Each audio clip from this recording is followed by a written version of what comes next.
Happy New Year and happy Friday, everybody. Katie Haas here on your Motor Madness night. And look who's here, a guy who definitely deserves a little break. Been on the road way too long, don't you think? It's Steve Evans with us tonight. Thank you, Katie. And folks, this is a nice change of pace for me. A climate-controlled studio, lots of little toys around.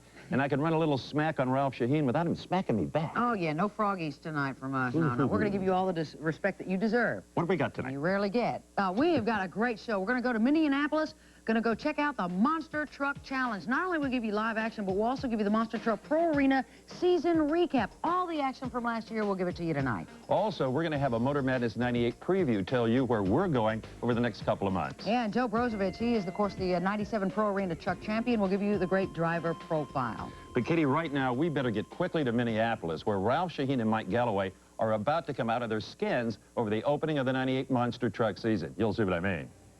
For the second straight year, TNN is proud to bring you your exciting Friday night racing fix. TNN's Motor Madness 1998 edition comes your way. It's a new year and a new racing season, and it all begins at the Hubert H. Humphrey Metrodome right here in Minneapolis, Minnesota. Happy New Year, everybody. Ralph Shaheen strapped in alongside, once again, my co-driving partner, the professor of truckology, Mike Galloway. Mike, we got the great Pro Arena trucks, and the biggest and baddest of them all, the monster trucks. You ready to go racing again? Oh, I'm ready, Ralph. I've been ready a long time, but tonight is even going to be better than we've ever expected. They've added about 50% more horsepower, if you can believe that, in these monster trucks. A lot more air. There's going to be a lot more ground speed. I think driving technique is really going to come into play. This track's fast. These guys are really going to have to study their lesson. And we got some new names in the monster truck division, too. Firestone Wilderness here. Yeah, that's a beautiful truck. A lot of horsepower in it. It's one of Chandler's trucks out of the Bigfoot stable. It'll be fast.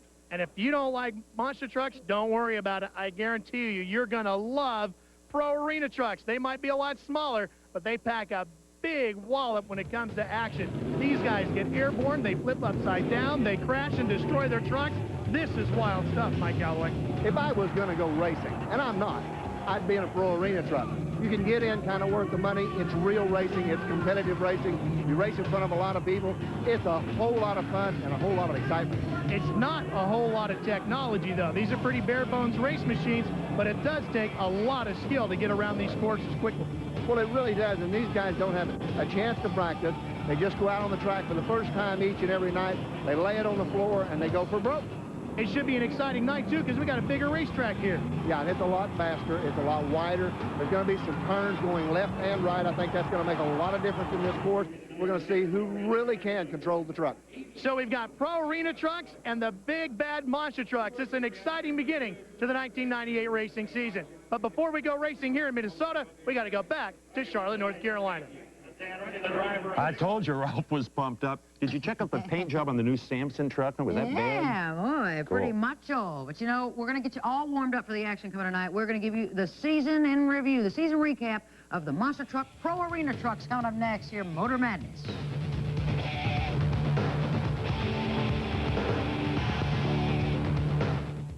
No. Now, hang on, Steve. That's valuable stuff that we have. I don't want... You broke it! It's already crashed. You broke our car. I can't believe you can take that home, then. I don't want it. Okay, fine. Just some fun we're having here at the studio here in Charlotte. We're going to recap the season for you, the Monster Truck season.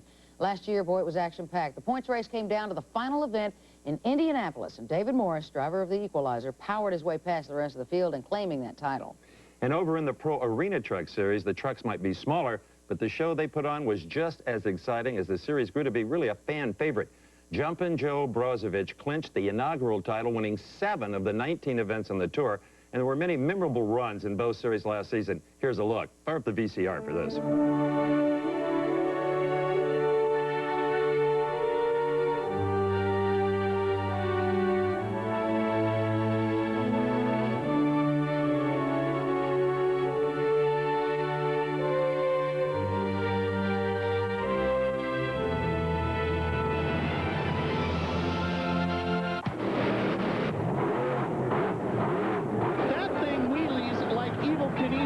It almost went over backwards. That's awesome. Now that's power. Big time horsepower. And we've got a big problem. Folks, if you don't love this, don't ever bother watching one of these again. This is as good a race as you're going to find anywhere. Come on, can he? He did it! Yes. Rory Fisher has unseated Brozovich at the top of the heap. Yeah, all right, I beat that Bronco. There's for Joe. He went in deep there. He might have lost some time right there. Look at him! Oh, he doubled it. Never seen it done before. The motorcycles just barely did it. Oh, it's up. Oh, look out, look out, look out! Oh, and Rory Fisher took her over on her side. V8 Chevrolet in the Jeep. Let's see how it works tonight. Oh, it rolls over. Oh, it didn't work well. And we went along for the ride. Look at the left. Oh! Wow! Up on its side. See you, bud? Bye, bud. It's got the door open, though. Got the door open. How about classical music and monster trucks at the top of that piece? That really worked better than you would have thought. Huh? You It was know, cool. it's really cool. There's some great action and some superb personalities out there driving those trucks. They really know what they're doing. They really get into it. But nobody like Ralph Shaheen. The man gets out of control at these events. Have you noticed? Let's find him right now. Keep cool, Ralph. Thanks, guys. Hi, everybody. Welcome back to the Metrodome here in Minneapolis. You know, 1997 was a really great season for TNN Motorsports. It was the first year of Motor Madness, and it was also the first time TNN was able to bring you live monster truck racing, which had never been done before, and live pro arena truck racing, which had never been done before. Joe Brozovich came out in 97 and claimed the pro arena truck title, and David Morris was king of the hill in the monster trucks. Those obviously are two guys we will be keeping our eyes on here in 1998. But there are two other drivers who could be big contenders for those titles that Brozovich and Morris won in 1997. Let's meet them with the man who will be the third member of our broadcasting crew. Here's Dave Burns. That's right, Ralph. They are the men who would have been king in 1997, except they didn't have quite the points to do it. I'm talking about, of course, Dan Runte, driver of the Bigfoot monster truck, and Jim Hopkins, driver of the pro arena truck that he calls the Ramrod 2. Now, Jim, last year you had 3 wins. All 3 of them came on television on TNN. What do you think that did for you? Did that just pump you up big time to win at those events? Yep, it just kind of grabbed you like you never been grabbed before, you know. I've done some sports, some sort of motorsports racing all my life, you know, and you see NHRA and NASCAR on TV. Next thing you know, that's your dream, and then when you finally end up there, it's just, you can't explain it. That's right, and the proof in that is the way the guys now get recognized when they go shopping or something like that, the way they never did before. A lot of people recognize this guy, Dan Runte. He's been driving the Bigfoot for several years now, and last year, not quite, but they've changed the point system this year. Is this year to grab back a little Bigfoot pride? Yeah, I mean, we're going to come out. We changed some stuff, you know, during the course of last year to get these courses down a little better. They're a lot of tight turning. We cut a different set of tires. That's going to help us a whole bunch. I mean, just the main thing here is to get the truck back on the ground and be able to turn a corner. We do a lot of little buildings. We're looking here at Minneapolis as being a good one, and we're going to start off right here. All right, Ralph. Well, these are the 2 guys, like you said, that'll be chasing David Morris and Joe Brozovich in 1998. And quite possibly 2 champions by the time the season is over. I don't know about you folks at home, but I am tired of not being able to go racing. Let's shake the snow off the shingles. The 1998 season gets underway when we come back.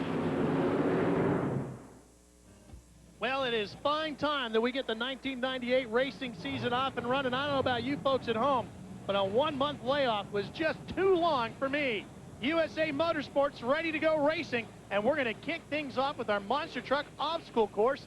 So let's show you the brackets and how they're going to break down. The first pair will be the Virginia Giant up against Bulldozer, then the highly anticipated matchup between Bigfoot and Equalizer, then it's Executioner and Samson, with Firestone Wilderness Mike getting a bye. That's going to be both races. Firestone Wilderness was a draw of all the trucks. He won. He gets a bye in the obstacle course and the drag racing. Let's take a look at the race course here on the Metrodome. It's a big track, Mike. It is a giant track, and it's going to be very fast. The monster trucks will start right in this area. They'll go over 2 cars. Then there's about 75 feet in between the first set of cars and the second 6 cars. A lot of air in here, then a hard turn over this area, and then down around a real tight turn. If you knock this pole over right there, Ralph, you will get disqualified. Then back across the cars with the actual finish line being on the last car second time around. The same goes for the other side of the course. Should be an exciting racetrack. Let's take a look at the matchups And the trucks are going to be in these fights. The first one, the new, beautifully painted Virginia Giant, a 1997 Ford F-250, 429 cubic inches, 1,500 horsepower. This is a monster. Dale Wilson started out truck pulling. He moved into the monster truck business. For you old-time drag racers, Ohio George Montgomery still builds the motors for this truck, and they are big horsepower Hemi. They're fast. Absolutely beautiful paint scheme, but Mike, it ain't my favorite. This one is here. How can you argue with this one? The Bulldozer. 97 bow tie, 502 cubic inch engine, 1,200 nostril snorting horsepower coming out of this one. I'm telling you, Ralph, you love this thing. You know, and I'm proud of you. I really am. You're a stayer. I am not a bandwagon fan. There's no doubt about it. I picked my guy. It's Bulldozer, and I'm going to town with it. And so in this race, you're telling me you like the Bulldozer? Well, I think the Giant is a beautiful truck. I think they have done a masterful job of putting that thing together. The paint scheme is fantastic. I have not seen a monster truck more artistically done paint-wise. It's beautiful. Dale Wilson did that himself. He owns a body shop back in Virginia, and he does the work himself on that truck, and that's why you're seeing such great paint work on it. There he is, strapped inside, but Mike, how do you argue with the horns and the nostrils? Horsepower. It's pretty easy, Ralph. It should be a pretty good matchup. The Bulldozer and the Virginia Giant going at it. That second turn, Mike, I think is the one that's really going to make the difference. I think we're going to see quite a bit of DQs there, because I believe their guys are going to try to cut that pole too tight, catch it with the left rear tire. When it falls over, it's a DQ. There's no discussion on it. The 1998 racing season set to get underway with the Virginia Giant and the Bulldozer kicking it off on CNN. Virginia Giant, a little trouble. Now you got to swing hard and run back. Oh, it's tough making that turn. Look, they're both struggling. It's anybody's race because they're both in trouble, Ralph. No one's got a handle on what's going on. Dale Wilson, it's big time, but now let's see what happens. Is it going to happen? Bulldozer Mike was the first one to the line, but he knocked the pole over. That could be a bit of a penalty. We're going to have to get some kind of a judge's ruling for down on course, because these guys have really got a problem. I thought this course was going to be easier than that, Ralph, but they're running way down trying to get enough power on it. This is a biting course. They can't spin the back of it around to bring the truck back, so you're going to have to really go a long ways down the track before you can ever come back and make this turn. And you can be sure that the other competitors all took a look at that first round. They want to see how that pair drove the course, and they're going to have to make some adjustments to their line next when they come up. Yeah, they were lined up like birds on a rail on the other side watching that race, trying to really get a handle on what's going on. I don't think you're going to see people run down as far as Dale Wilson did in that race. I think you'll see a lot of them take the cars less aggressively and try to make a real sharp turn. Well, the next pair, Mike, is really the one that everybody was anticipating anyway. This is Bigfoot going up against Equalizer. There it is, the king of all the monsters for so many years, Bigfoot, the 1997 Ford F-150, 572 cubic inches, 1,400 Bigfoot horsepower. They just put a new motor in that truck Wednesday night. Finished it up, buckled it up, and hauled it up here, and it is going to be big horsepower. Lots of compression. But he has got to go against this truck here, Equalizer, the 97 Chevy S10, 540 cubic inches, 1,400 horsepower coming out of the bow tie as well. And there's probably not anyone better on a course like we're looking at tonight than David Morris. He is a master at the obstacle course. So the champion from 97 sits right there in Equalizer, and the man who thought he would be champion at the end of the season, trying to claim the title here in 98, driving Bigfoot, set to go. Keep your eye on the right-hand side, the Equalizer truck. I think that's the truck that's going to be the big horsepower truck here tonight. He's got a great driving technique. The truck, the rear end's on lock, so he can spin it around a lot quicker. He got a great start to the Equalizer. Morris spins it around. That's a pretty good turn, but here comes Bigfoot. Just right back on the course. It's still anyone. Morris swings wide. Now we're going to go for it. It's going to be very... Well, my vantage point didn't tell me who won, but I saw Morris get up on three wheels. Well, it lived up to its billing. It was a fantastic fight between Bigfoot and the Equalizer. Let's see if we can get the official word from the judges. I think the course is a lot harder than anyone ever anticipated it being. I think that it's just really putting the handful for these drivers.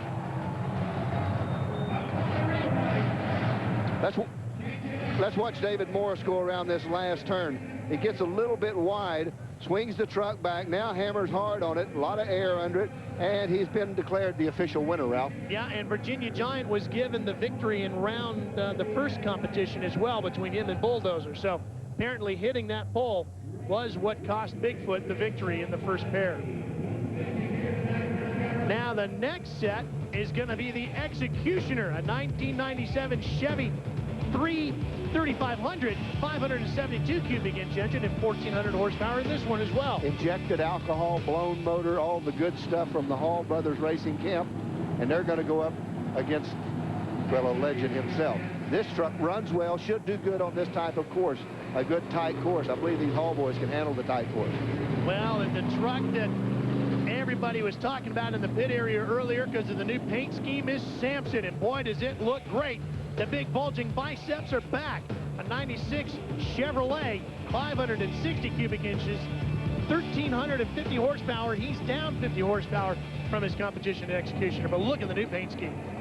This truck, they've just gone through the motor recently.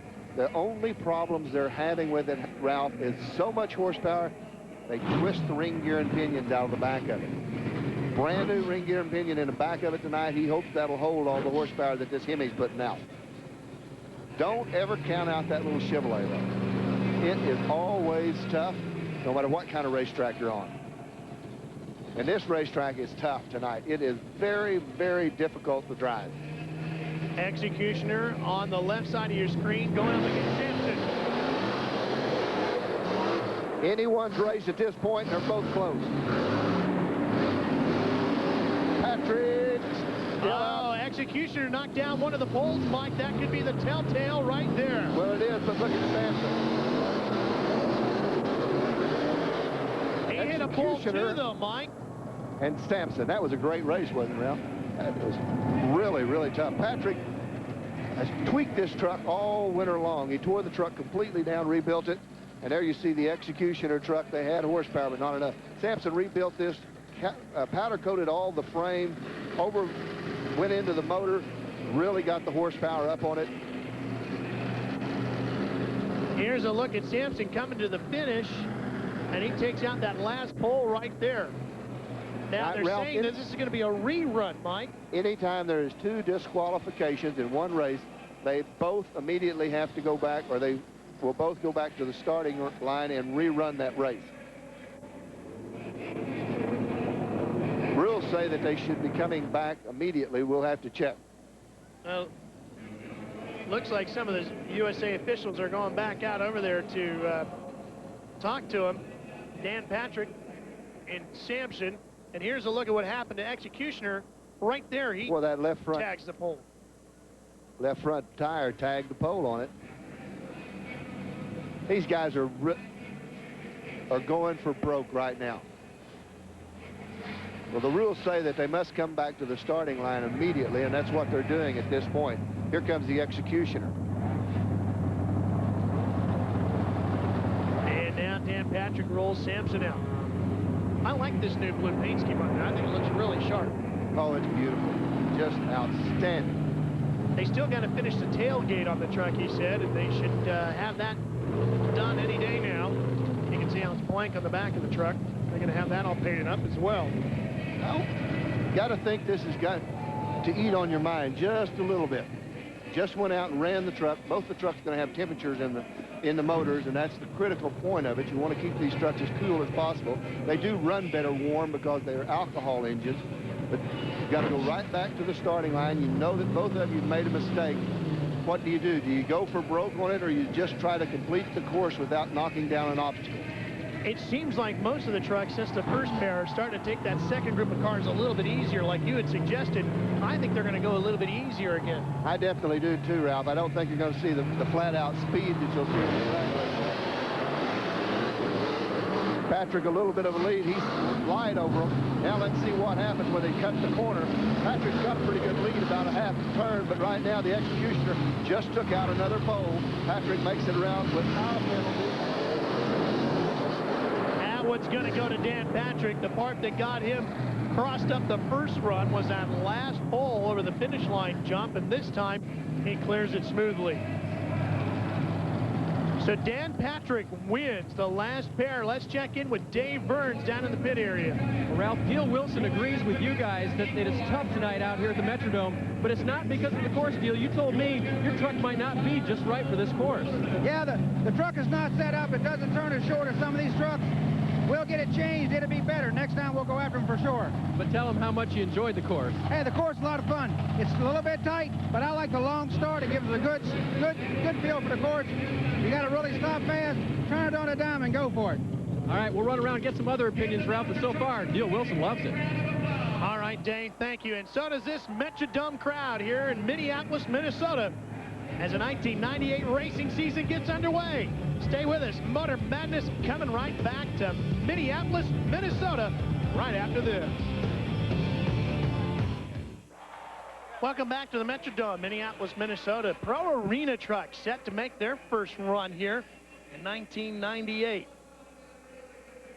Now, there have been some changes in the rule book here in 98, Mike, and I think these are all good rules. Well, I think there's something that you're going to have to keep this racing at the level that it is now, so that just about anyone can compete in this type of racing route. I see all of these as a necessity as far as racing is concerned. Basically, what this does is it keeps the cost down and the high technology of racing that we see in some of the other divisions out of this class. We want this to be basically a bone stock as you found it, either in the junkyard or on the showroom floor type of truck. I think the most important thing is just to keep them as stock as possible. This is going to be a great course. You start over on the far side. Right here is the starting line. Over the first set of humps, there's a little straightaway. Then you go down, make a turn at this end, go across. There's another jump right there. Then you got to make a hard left. Then you've got a good run, and then you come out at this area, then back onto the course, down to this part of the racetrack, over the whoops right here, over the finish line here, and back to finish it up. Gonna be fun. Well, this is our first truck. Sean Loader out of Davenport, Iowa, ready to go. We've seen this truck run a lot of times, and it's kind of what you need in the Pro Arena truck. Got small tires on it. It makes the course real tight. Got pretty good little horsepower motor underneath it. And all he's going to have to do now is hold on for the finish line. Going to go to the whoop part of the track. This is the little set of bumps that's taken up with the outside tires. Now he's got to head for the straightaway. He's got a turn that he's getting wide on. Real hard set of bumps there now. A little jump. Got to hang back left, and you need to just really be on the throttle coming across. And I missed this, but there's a jump right here at the end finish, a Dukes of Hazzard type jump, and I took it back the other way in my telestrator, but I had meant to come across. That was my mistake, Ralph. Now, 33.21. That's what it was, 33.21. Here's that big push to the finish. Right over the Dukes of Hazzard jump. Watch the tires come out. Now you got to do is hold on to land. I like the hand and the thumbs up out the window. That looked great. Well, here's one we really got to keep our eyes on. Jim Hopkins out of Excelsior Springs, Missouri. This was a truck with that 351 and that Bronco that a lot of people really thought was going to be a challenge to Brozovich as the season rounded out, and I think he's looking to come out of the gate smoking this year, Mike. I look for it too. Joe's got a lot of competitors here. This guy had 3 first place last year. He finished it up at Beaumont. Won there. He won in Indy. He's tough. He's just taking his time over those jumps. Now let's watch him on this because it's tight down there. You got a real set of jump, another little jump, then a hard turn back to the left, and now you got to go to the finish line wide open, and he did just that. Wow, but he was a little bit slower too at a 35.97. You know, I really would have thought that he would have been very fast on this course, as long as the course is. Here he comes around that final turn again, Mike.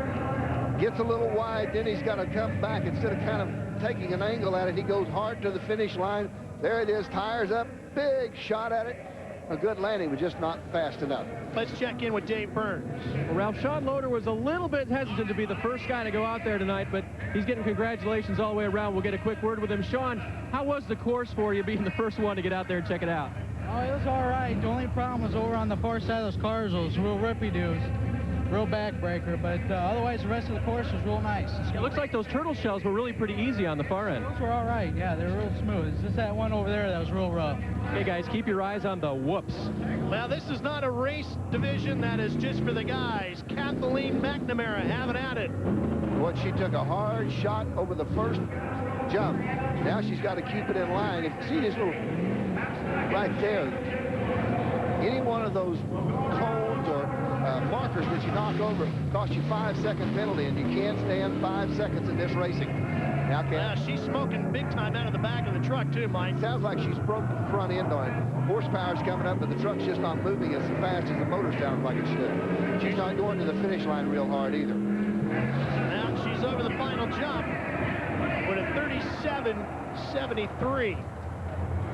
Now, remember, the fastest group of 15 trucks will come back for a second run. Now, let's take a look at the suspension on Kathleen's truck and see how the Noid was working. Boy, it's taking a beating. That's the turtle shell part of the course, and that's where the drivers are saying that is the roughest part of the course. She needs to swing out this way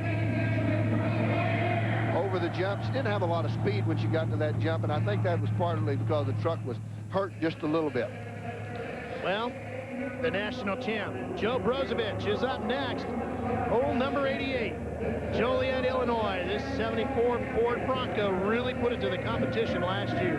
He has been a winner here the last 2 years in a row. Pressure's on Joe, and this truck should shine in this type of a race course. It's longer, it's faster, it's definitely a Joe type track. Let's see how he handles it. And the crowd really getting behind him, too, as they really start to cheer as Brozovich works his way through the woods. And he is fast at this point, Ralph, very fast. Well, let's see what he can do. 33.24, is it time to beat? He's Here gonna comes do the it. run to the final jump. Look at that. He flies that Bronco, 27.74. Joe wants 3 in a row. He wants the record for 3 in a row. But he is well on his way, Mike. And don't forget, he's going to get to come back and get a second run at it, so he might be able to better the time. Boy, he went flying over this last jump. Good tight turn. Watch where he lands, Ralph. And then he goes up on the second set of cars. Oh, look On at this. board, fly your Pro Arena truck.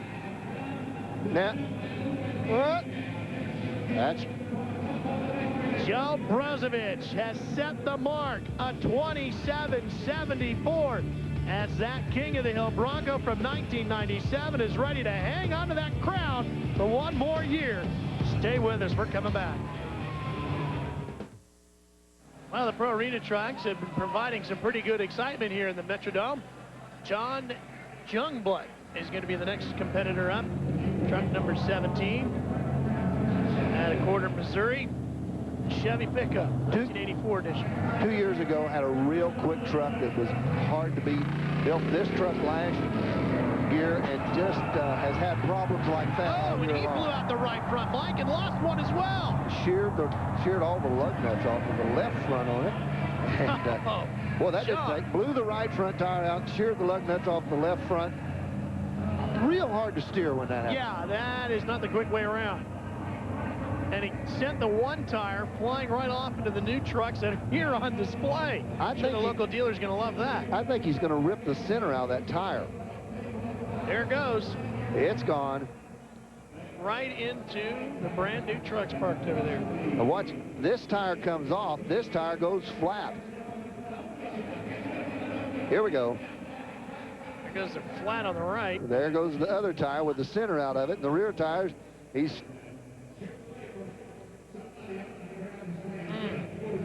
Oh, yeah. You know, I'm sure that dealer probably thought it'd be a great idea. Oh, there's going to be all these fans there. They all love trucks. I'll go put my new trucks out on display, and that'll be a great way for them to see it. You think he's going to feel the same way when he comes back to the race track and has got a big donut parked on the side of it, Dave Burns? We'll find out. John, this truck hadn't been the best of luck for you. What about the remainder of 98? You going to keep this thing, or is she ready for the junk pile? It's hard telling. We're going to do some definite work on it, that's for sure.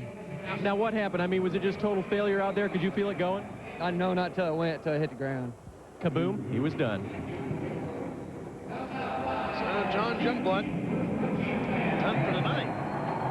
He had a pretty good season last year. I mean, he was always one of the more aggressive competitors. Ran real hard, and I think he's got a good idea with this truck. It's a good horsepower truck, but he's got the wheelbase shortened on it so that he can get around a tight, small arena course, but yet he's got enough power to run the big arena also. Well, here's another one of those trucks that we've been waiting to see what happens with. This is the number 31 truck of Steve Hopkins. We saw his brother earlier. He will definitely go into the 15 without any kind of mechanical problems coming up. This truck is fast, and they just really lay the wood on it. They don't back out. They know how to drive these courses. He's at 16 seconds now. He's gonna crack the good 20 or something in that area. And let's see him fly this Bronco. I guarantee he's going to go for the distance record. Here he comes, Steve Hopkins. 28-18. He's definitely coming back. He's gonna give Joe just all Joe wants before the night's over with. And I guarantee you, he didn't show us everything he's got in that truck, too. He knew what he had to do to get into the next round, save it, and go after him in the second round. This is the first time around on this course. Now he knows what the course does, how the truck reacts. He'll go for broke next round. Remember, it is not the best time out of round number 2. It is the best time out of either of the rounds. So if you run a better time in round number 2, that's the one that wins. But if you happen to do it in round number 1, that's the time that they'll take. Number 95, Chuck Dunn. 81 cubic inches, a bigger motor in this suit, this Samurai. He's retired. Says he's a couch potato.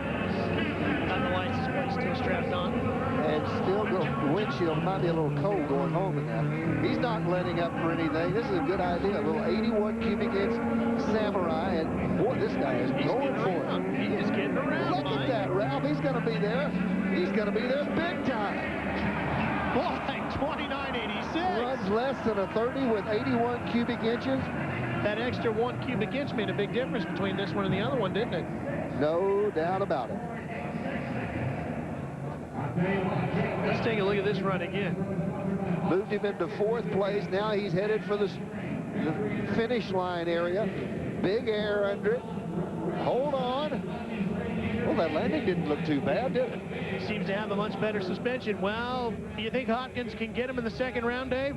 We'll ask him. You know, Steve Hopkins told me earlier there's only 2 times when he gets to shaking. One is when he's driving his pro arena truck. The other is when he's talking on TV. So, listen, Hopkins, how much information did your brother share with you to make that good run out there? A little bit, but it felt real good. How about round 2? Can you get it faster? We're going to do it. Both of us. All right, look for the brothers again in a fast 15. I like it. It's definite.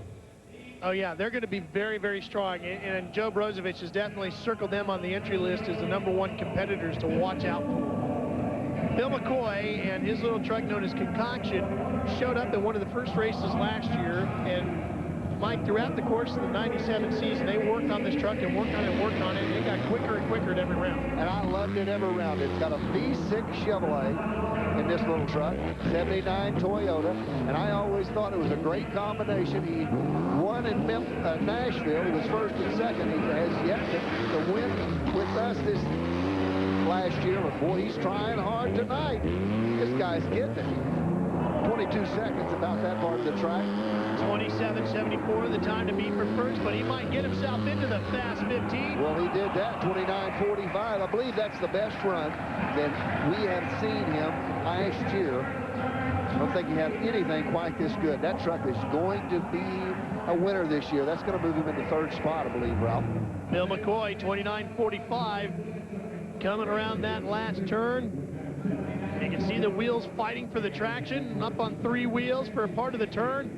Makes that last squirt across the turn and puts himself into the fast 15. Plenty more of the Pro Arena trucks yet to go tonight, including the name of Rory Fisher, one of the big dogs from '97, yet to make his debut here in '98. Don't miss it. We're coming back to Minnesota right after this.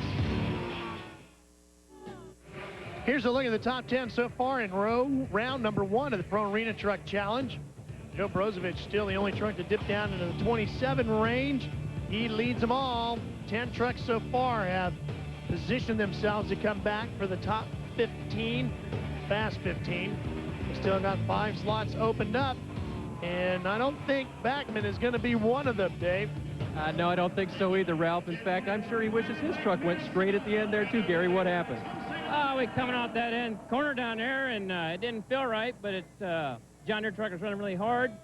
Come off that moguls, and when we turned there and just didn't throttle hard because we got to run tough to try to beat these guys. And boy, coming there, and I tried to turn that wheel, and she just wouldn't come. By then it was too late because we had to throttle buried to the ground because tough competition, but that's just one of them things that go wrong with them. And it's just a tough break for the John Deere truck. But that kind of makes sense, Ralph. You know, it may never be feeling too funny not to steer it, but it always feels good enough to put the gas down. Well, you got to try. Mash the motor. And you cannot lift off at this bunch. There's no way. Rick Witt, truck number 472, is going to give his shot an 80 Jeep Cherokee. Big motor, 401 cubic inches. If horsepower is what it takes, this Jeep's got it. Wagoneer. Got a weigh a pretty good. Yeah, it's not one of the lightest trucks. No, it is. Maybe the biggest horsepower. He does go over the snuff part real quick. Let's see how he does on this hard turn with the bump. Getting some good speed. Now let's see. All he has to do is just really take a shot at the finish line, and he needs to go at that hard, and he did. Look at that, Ralph. Guess what? 71. What did we got a new quick time. 27:71 for Rick Witt. We talked at the top of the show, Ralph, about how fast this racetrack was going to be. That just goes to show that it's going to be very fast. This big truck just ate those bumps alive, Mike. This is one place that the weight helped him, Ralph, because the truck doesn't bounce around because it's light. Look at the steering wheel. He holds it very steady. Now when he gets into this part right here, he's got a lot of horsepower. Oh, he got a 5-second penalty, I'm being told, Ralph, because he must have knocked over one of the orange sticks somewhere over on the track that I haven't seen. Oh, boy, that's too bad. Well, but, you know, he's still got another shot at it. Truck number 42, known as Killing Time, Sonny Dorman. 84 4-cylinder Ford. And we've talked about these things. One of these days, you're going to get one of these little Rangers right, and they're going to be just awesomely quick around the course. The little tires is what you need to make the tight turns. This thing will handle over the bump, handle over the turn, just get enough power to go to the finish line. Just swings it in, a little air under the front of it. Now, cock the wheels when he come over that last jump so he can be lined up for the finish line much quicker. Boy, that's that was great run. Strong run, 29:02. One of the important things, Ralph, is when they come over that last jump, if they can set the back of the truck out.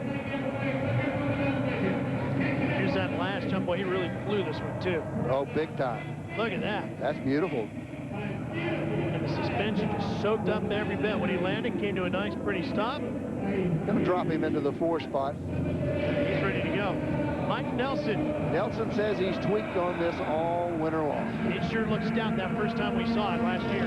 Oh, he's running rear-wheel drive only. The front wheel, I didn't see any movement out of the front wheels. The back tires were spinning, the front wasn't. He had problems with that. He runs a Ranger front end and a Ranger transfer case with a Chevrolet Ford rear end and a V8 Chevrolet motor. 383 cubic inches and should be quick. A little squirrely through some of the tight turns, but awfully strong down the chutes. He'll be real good here coming to this last jump. We thought he would be good all year long. We thought he'd be someone to contend for the championship. He looks good tonight, though. A 29.64, that's nothing to sneeze at. Nope. And ought to put him in the hunt, I would think. I definitely will. Now, the big jump puts him to 8th spot, so he's in the top 15. That's where he had to go. This area right in here, Ralph, you need to come off that jump real hard, kick the back of it out, and point the front end towards the finish line before the finish line ever comes into view. Rick Witt did a nice job in truck 472 until he hit the pole, Dave. Yeah, it was a very good run. In fact, Rick Witt knew exactly which one he hit because that had the 5 seconds. How good was the run otherwise? It looked great. Run good. That's the first time we've had this out in about 15 years. So we kind of put her together quick and brought it out to this race, but seems to run good. I mean, you're going to join us all year this year? You like it so much? We used to race enduro, Baja, desert racing, and we just kind of thought we'd try this once, seeing as we're sponsoring the Pro Arena stuff, so thought we'd try it. He looks good to me, Ralph. Yeah, he sure did. That started running a lot of off-road out in the deserts, been to Baja. Don Williams had a great summer in this truck, number 73. Says they really got this thing figured out, Mike. It's kind of a stock car styled setup. If you take a look at it when the truck comes at you, you can see how they kind of got the frame a little off-centered almost. Well, the truck really is working well, Ralph. Now let's watch it go across this part of it. Now right in here, Ralph, you need to have the front tires cut to the left and the back of the truck kicked way out. So when you make that turn, you're headed to the finish line at almost a good angle. Hey, there's your new quick time, 27:17. I told you they've been working on this thing. 351 cubic inch Ford. It's a short wheelbase truck, got the small tires on it. And as you mentioned, that chassis offsets it. It is great. Here's a look coming to the last corner. Right in here, you need the back of the truck come around that way, so the front will come this way. That'll line it up with an angle shot coming to the finish line. And you want to really be hard on it. You're not going to have to turn the tires much. You just want to kind of cut across at a real straight angle. Now there, see the back of the truck comes around and he brings the front towards the finish line. Now he can hang it out on that finish line for all he's worth. That truck is going to be tough tonight. Boy, we've got a lot of tough trucks. They're so close. Yep, and we are not done yet. There are still some more Pro Arena trucks yet to go. And if you like what you see in this Pro Arena truck racing, here's a look at USA's upcoming schedule where you can see one in person. Well, old Don Williams had a really good season. In fact, claimed a championship in the summer series of Pro Arena truck racing. And Dave Burns, he is well on his way to maybe claiming the indoor title as well. And in fact, last year, Ralph, the truck made its debut right here at the Metrodome, but at 4:30 in the afternoon, he broke and he was out for the night. He never got a chance to run it, Don.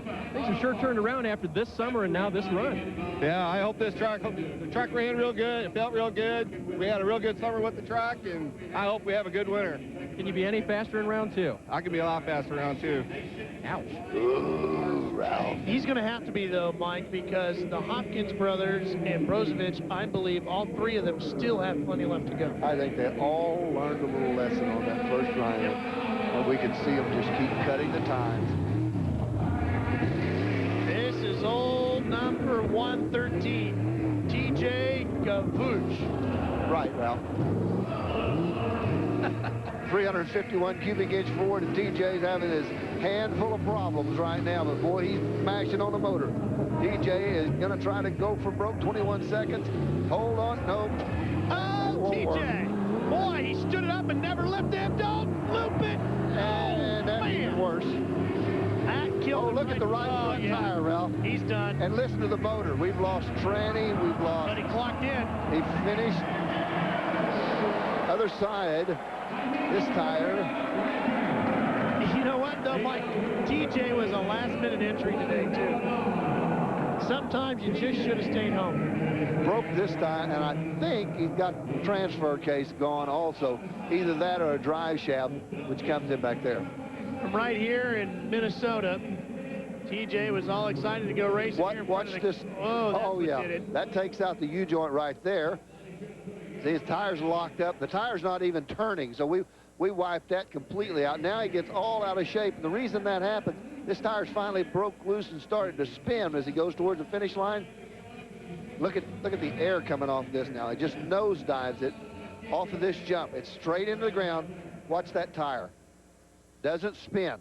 Now it's still locked up.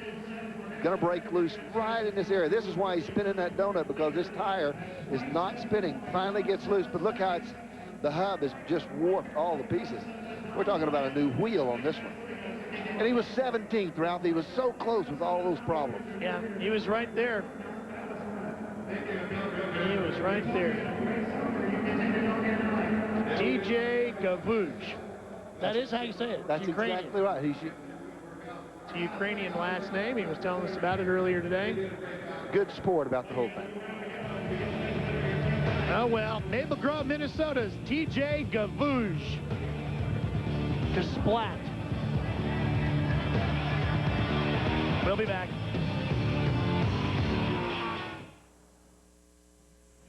Welcome back. Here is a look at the top standings right now. The current standings as we're working our way through round number 1 at Pro Arena Trucks. Don Williams on top. Joe Brozovich still trying to catch him. Let's check in with Dave Burns. Well, I'm standing by with TJ, and TJ, we're under tow here. I always thought this would be a lot of fun, but this is a real drag. What happened out there? Oh, I don't know. Must have hit one of the jumps just wrong. Something broke. I don't know. Last thing I know, it popped out of gear or whatever broke underneath. Might have been a transportation. She just popped. Hey, Ralph, we're leaving the building, so I'm going to send it back up to you. Yeah, that's why you shouldn't climb on board the truck, Dave. It's a little bit colder outside than it is inside. Tell him to get out and get back in here. It won't take him long once he gets outside that door and realizes how chilly it is. He's not a big, tough guy when it gets about 20 degrees outside. Here's Rosenthal, top 5 last year. Always a tough competitor. Mike Rosenthal comes out of Peoria, Illinois, East Peoria, Illinois to be exact. Well, he's got a great run going. Yeah, he sure does. Look at that. Oh, dances right across the dip area. Now down to the far part. This is important. You got to swing hard. Look at this aerial view. This is beautiful. This guy has got a great run. We're going to see it from the top. And a 27-26. Hey, he's a player. Oh, man, that was a great shot out of the top of the building. That moves him right into the second spot. I'm telling you, he's got to be happy about that with the dogs barking. Well, it looked like it was going to be a 3-truck battle coming back into round number 2. Mike, it is now a 4-truck battle. You know, last year, Ralph, we had 2 trucks, sometimes 3 trucks that could play the game, all of them at the same time. Now we've got what looks to be 5 or 6 trucks that can all play in the same arena at the same time. They're all good quality race trucks. And Lawrence Bransdell out of Higginsville, Missouri. Ready to go in a Chevy Blazer. It's a 79 with a 350 in it. Zabasco. Got a little high. This is 2-wheel drive. He's got a straight axle on the front end of it, where he used to have a front end, 4-wheel drive type front end. He's still got a good run going. He's going to try to go on with this. Guy traveled a lot last year and learned a lot in racing. Running through stock mufflers, he doesn't make a lot of noise, but boy, he makes a lot of horsepower. In the 29-second zone, over to the 31. Hold on. Whoa, he got a pretty good flight out of it. And a 33.61. See if that gets him into the... Oh, I see a shock hanging off the back of it. Jerk the eye out of that. Right there, there's an eye that bolts that up to the shock, to the top of the truck. Right now, he's in 14th, too, Mike. He just squeaks in. Watch that. Watch this shock when he lands. The shock bottoms out, and he pops the eye off of it. The only way to do that, replace the shock. There it is. The eye's going off of it. Greg Osmond. Oh, he'll be a player. Oh, yeah. New paint on it. Citrus Heights, California. Northern California driver giving it a run here in round number 1 at Pro Arena Trucks from the Metrodome. Boy, he had a bad break at that point. He really had some terrible breaks tonight. The truck is not handling, and he hauled all the way 2,000 miles to be here, and it's just not working for him. If he can get in that 15, then he can maybe make some adjustments. Made a good corner there. And a good run to the... Hey, that's going to get him back into the next group. This truck is nosing over. It's nose heavy tonight, and I've never seen this truck nose heavy. The tail of it is always heavy, and it carries the front end, so it doesn't nose over into the ground and slow the truck down. Here's a look to watch the nose. As soon as he gets it in the air, it comes straight back down. Watch, this nose still should be up in the air at this time, but it doesn't. Nose is over, puts him into the ground. Even with all that, and he went into the ground 2 or 3 times, he's like in 5th place. Well, this is a truck we've been talking about a lot earlier today. Rick Armbrust. Boy, he turned a lot of heads when he showed up. It's a 98 Ford F. And it is pretty trim. It is a very trick truck. He's running the same stock motor he had in his Bronco last year. Said he and Adam, his son, have really been putting a lot of time in on this truck. Just completed it a day or two ago. The truck is working well. The motor's working well for it. We're going to see more horsepower, I think, later in the year. But just as a fiberglass Ford truck, really looks good, and it's performing very well. 26 seconds, nothing to sneeze at. Last run of the night in round number 1 at 28:59. And I think that might be good enough to get him back. He said while everybody else was eating Thanksgiving dinner, he was busy working on the truck. That's how dedicated he was. That moves him into 5th, and all that hard work over the winter has got him racing here in 98 and coming back for round number 2. Well, 5th place is nothing to sneeze at, especially in a class that we've got tonight. Can't say enough about having so many top runners all at the same time. Well, the Fast 15 are set for round number 2. Will Joe Brozovich get knocked off the king of the hill? Don Williams has a solid grip on the number 1 spot right now. Come back to the Metrodome with us to find out after these words. Welcome back to Metrodome here in Minneapolis, Minnesota. You know, we got a lot of great monster truck and pro arena truck racing going on for you here on this Friday night. But you know, if you always are looking for just a little bit more, this tape right here, Monster Trucks and Pros, that Mike is holding, is probably the best thing to get. Wouldn't you say, Professor? Oh, I love it. Of course, I would, Ralph. I know, your picture's on the cover. I figured you would love it. Well, we had to touch that picture up quite a bit, though. It is a great tape, though. It's got all the highlights of the 1997 season, including some of this great racing action right here, all masterfully commentated by one professor of truckology, Mike Galloway. Well, I think you're there also, Ralph. That's what they tell me. By the way, if you're one of the few people that orders 5,000 copies of this in the next 5 minutes, you will receive not a Velvet Elvis, but a Velvet Professor painting. That's right, hanging up on your wall right next to the box cover. Ooh. Mike even might sign a few for you.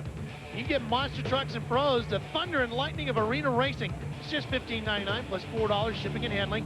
Call the number on the screen there, 1-800-771-3666, or write to Monster Trucks, P.O. Box 22499, Kansas City, Missouri, and those numbers on the screen. Pick up your copy of Monster Trucks and Pros. All right, we are set to go now with the obstacle course from round number 2. And here's how those brackets are going to break down, Mike. And for the first time, we're going to see Firestone Wilderness. I'm excited about seeing that truck run. I'm excited about seeing any truck run, but I want to see the Firestone Wilderness truck run. That's a beautiful truck. It's a Chandler truck, so you know it's ready. Equalizer, you got to watch him. He can really run these little tight obstacle courses. And he's going to go up against the Virginia Giant here in round number 2. Oh, does that not look beautiful, Ralph? Look at the paint on that. It grabs you. I like the eyes and the word giant on the sides. Those are very pretty. Of course, I like green eyes. Now remember, you score points in the obstacle course and the drag race, and it's a combination of those two that crowns you king of the hill at the end of the night. So it's very important not to miss any points. You take those points to the next week and the next week and the next week, and it just accumulating for 1 year from right now. We're going to be back here. Oh, Wilson, hard on it, but look at the Equalizer. Now Wilson's coming back. He's going tight. Come on, Neil, get tight. Not going to happen. Giant struggling. Oh, but we took one out on the far side, but Wilson missed one of them. I think we're going to see these guys come back and race again. I think that's going to be a double DQ, don't you? I think that they will come back and go at it one more time. Wilson went around the pole with finish. Let's watch this from the roof cam, Mike.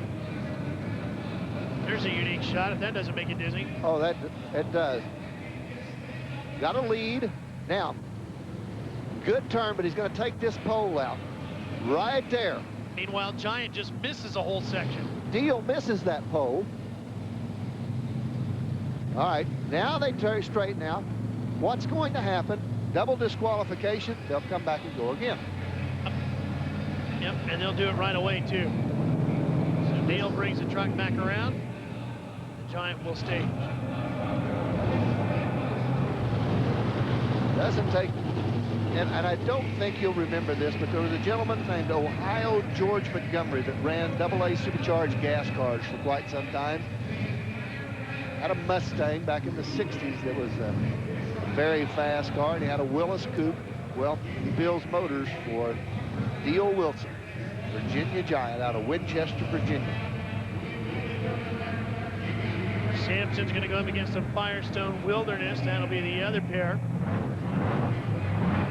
You know, that bye might actually cost Firestone Wilderness in the second round because he hasn't seen the track yet. Hasn't been on the track. You got to know that he's talked to a lot of people. I still think that you're going to look at a situation where you talk all you want to. You don't realize how tight that course is till you get out there on it and actually try to put your truck through it. Absolutely. It's biting so well that you can't spin the truck. You can't kick the back of the truck out. That's where the Equalizer has the advantage. He runs a rear end that's not locked, so he can turn loose with one tire and pull with the other tire. That's why he cuts the short. Now he gets off to the side, and that's what he needs to do. He cuts that real tight. Deal can't do it. Takes out of the pole and says, my history. This one's going to go to Equalizer. This one goes to the Equalizer. And only because David Morris lived through the whole thing and knew what the game was all about. Yep. And this is really going to be, I'm telling you, this is really going to be a problem for Firestone Wilderness. Well, see, he comes off over on this side, and he does that intentionally. That lets the truck kick out and get around the track a lot quicker. Now, see, he swings out wide here so he doesn't take that pole out. That lines him up for the finish line, but he has no speed at that point. The truck is almost idling over the cars. That's how tight this course is. Possibly should have stretched it out a little bit. Well, Mike, it's time now for Firestone Wilderness to make its TNN television debut. He's going to go up against Samson, and you talked about the turning abilities of David Morris's truck, and Samson has another one of those trucks that has a great ability to turn on a dime. It does. Eric, the young gentleman that drives this Firestone Wilderness truck. No, I'm talking about Samson. Samson has the ability to turn on the dime. Dan can get the truck around, but Dan does it by kicking the back end of the truck out. And I don't think that this track or this dirt's going to let you kick the back of the truck out. I think the truck's going to stay down tight. Well, there it is, Firestone Wilderness. And you are on board with Dan Patrick and Samson. Oh, with sound. Yeah, great audio. Now, they actually have plexiglass underneath where the floorboards would be in a normal truck so they can actually see. And Dan tells me when he's making the turn, he'll actually look down through the floorboards to see where the pylons are to help try to get his turn as tight as he can. Making sure all the switches are turned on. And has set the steering wheel straight. The reason he did that, puts it that way so he knows the tires are straight all the time. Eric Meager in the left lane and Dan Patrick in the right lane. Let's see if experience on this race course pays off for Samson, or if Eric Meager can make some big noise with the Firestone Wilderness. Patrick off to the side now. Meager way out, way back. Overran the course. Oh, and Patrick went right into the cone. Did knock it over. And Firestone Wilderness is going to go on. Boy, that's huge, Mike. That is really big. Eric, a great driver, a young, aggressive young man, and boy, did a good job on that. When we see this again, let's watch Patrick. Now we're going over the first set of cars. He'll open up that Hemi. He gets a lot of speed. But now he just kind of eases off of it because he wants to really watch him turn the wheel hard to the left. He's in second gear. See this light right here? That means it's in second gear at that time. With this left hand over here, he's steering the back of the truck. And he steers it right into the pole. And Patrick is a little disgusted. Off to the side. Now, hard on it. Watch him. He's going to end up right there on that pole. He doesn't knock it over, but how he kept from knocking it over, I'll never know. Real time. Now, see the light? There's only one light on right there. He's in first gear. It's because he's driving it right out. Light right there. Dan's going outside. Probably has to go refuel. You have to leave the building to refuel, and that's why he's headed outside. Great crowd here tonight. Beautiful crowd. He actually has an electric over air shifter system on that truck. It's very similar to what you would see in NHRA Pro Stock drag racing. that makes that shifter work so good. Yes. Don't shake your head. You know I'm right, Mike. I saw you down there nosing around. We'll be right back with more of USA Motorsports Monster Truck Challenge on TNN right after this. Well, we thought that maybe Eric Meager was going to struggle in his debut with the Firestone Wilderness truck, but that big red Ford you see on the left side of your screen is ready to go at it with Equalizer, the champion of the series in 1997, Dave Burns. It's going to be a good fight. Sure is, Ralph, and I found about the only thing as big as the monster trucks here tonight. This is Lurch. He's the crew chief, and yes, he calls himself Lurch, crew chief for Firestone Wilderness and Bigfoot. Lurch, good run there for Eric. What do you think about his chances this time? He had a real good first run. Everything went real smooth. He made a clean run through with the new Firestone Wilderness truck. He didn't hit any of the barricades or cones or the poles, so he's doing real good. The Equalizer, he's hitting some poles, so he got a chance that he may get disqualified, and we're just going to watch and see what happens. All right, he's going to stand back and watch, as are we.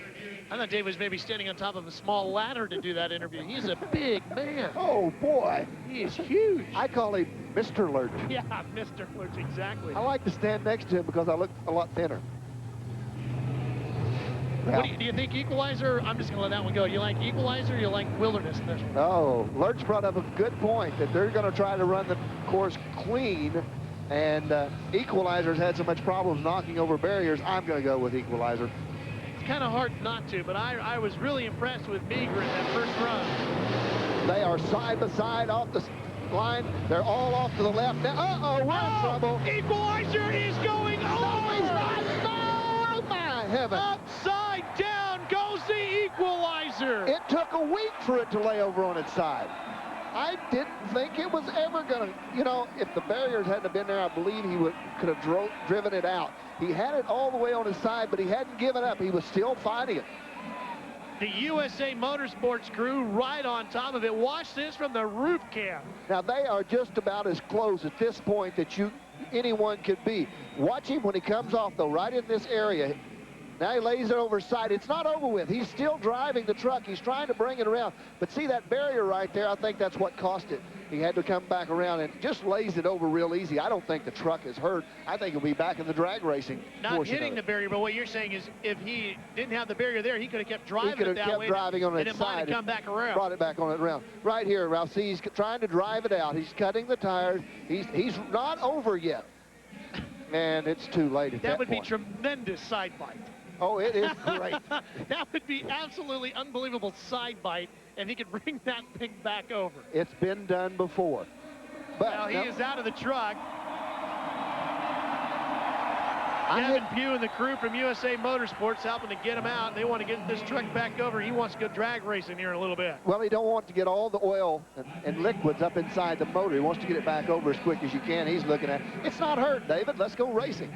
Ralph, just something that you might want to remember and probably should just let this go. The Wilderness truck has not finished the race yet. Wow. Dave Burns, what do you think? Well, David Morris is watching real quick here. He's watching the action, so we can see that he's trying to, as you said, get it righted so that he can race this thing again. And the biggest cheerleader right now is the guy that owns this. It's David Morris, and we see fluid hopping out all over the place, and he's going to get a quick look at it here. We'll ask him for his impressions. David, initial thoughts on the damage?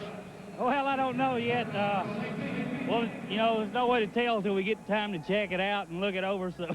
Were you still driving it when you were on its side there? Giving everything she had, trying to get it back up, but it just, without a locker in there, you know, if I'd have had a locker just in, I might could have saved it, but with the open rear ends, it tried, but it just didn't make it. All right, we're going to let the champ go and see if he can get this thing back for drag racing. Well, they are giving the win to Firestone Wilderness. So what a job by Eric Meager. Here's a guy, Mike Galloway, who came out, had the bye on one of the toughest courses you and I have ever seen in monster truck racing. He gets past round number 1, and then he upsets the champion from 97. That's impressive. Oh, it is impressive, but here's the thing about it. I don't know whether he upset the champion or the champion got upset. Well, and their theory, it did exactly what it was supposed to do. They said, we're going to let Morris go out there and put himself into a position of getting into trouble, and that's exactly what happened. Yeah, let him beat himself. Beat himself. It's what Lurch said before we started, and they did that. Mr. Lurch. Mr. Lurch, sir. And they did that, and it worked. It worked. Unbelievable. Firestone Wilderness, the winner of the Obstacle Course Challenge, and Equalizer goes upside down. We got plenty more coming from Minnesota shortly, but first, let's head back to the studios in Charlotte, North Carolina. Wow. Great action, Ralph Shaheen. And you know, Katie, a few years ago, Bob Chandler let yours truly take a lap in Bigfoot in the Houston Astrodome, and I can tell you those things are really hard to drive. I couldn't believe it. Oh, really? Did you get to crush some cars? Oh, and all the whole that? deal. Did you turn it? Yeah, that kind of. A little rough. Well, they haven't changed much, as you can see. We're going to come back with more of that action, plus maybe a little fan cam action. Stay with us. Motor Madness. Well, folks, I don't understand how Jeff Gordon has won 2 Winston Cup championships. I mean, I can't even get this 24... Well, there it goes. There it goes. Ooh. I think this thing has been overplayed with by people like Ralph Shaheen and Steve Burns. And go, Jeff, go, go, baby. Oh, man. Yeah, boy, you can't even... Go, Jeff, go, go, go. Look how good he is, man. Steve, we kind of have a job to do over here. I'll be right there. Yeah, sure you will. I'm trying to make him crash. I can't even do that. Sit down. No, Jeff Gordon never crashes. Are you nuts? Where's he going? Steve, over here. All right, we got a lot of toys on the set. You know how it gets. But why don't we talk a little bit about fan cam? We've been seeing a lot of great stuff from you, the fans. Have sent in some crazy races from around the world, and got a few things we're going to show you, some of the stuff that we've seen. Where does this come from? Do you know? I managed to break it. Georgia? You know, for 1998, fan cam is going to be a little bit different. We want you to send us videos of the kind of racing you do. Maybe the out-of-the-ordinary stuff, radio-controlled cars, motorized bar stools. If you're racing pigs or rabbits or chipmunks or anything you got that races, send us some video. Just send it to, that's some good slot car looking there. TNN Viewer Services, we're at 2806 Opryland Drive, Nashville, Tennessee, 37214. And you know what? If you send us some stuff and we use it, we'll actually give you some nice prizes. You know? Absolutely. Yeah. And, of course, if you want to find out about what's going on in racing world, who's doing what, when, some results, whatever, if it has to do with racing, you need to check in with www.country.com. We got your driver profiles and all kinds of various information, updated, of course, timely, just for you. I need a mini Rainbow Warrior, quick, on this set to fix the 24. Broke it. I broke it on the way over here. I dropped it. I can't believe it. See, even that other guy didn't do that. Ralph Shaheen, no, this is it. You're not touching anything else. That does it. Stay with us, everybody. We'll be right back with more Motor Madness, and I promise not to break anything else. Mm-hmm.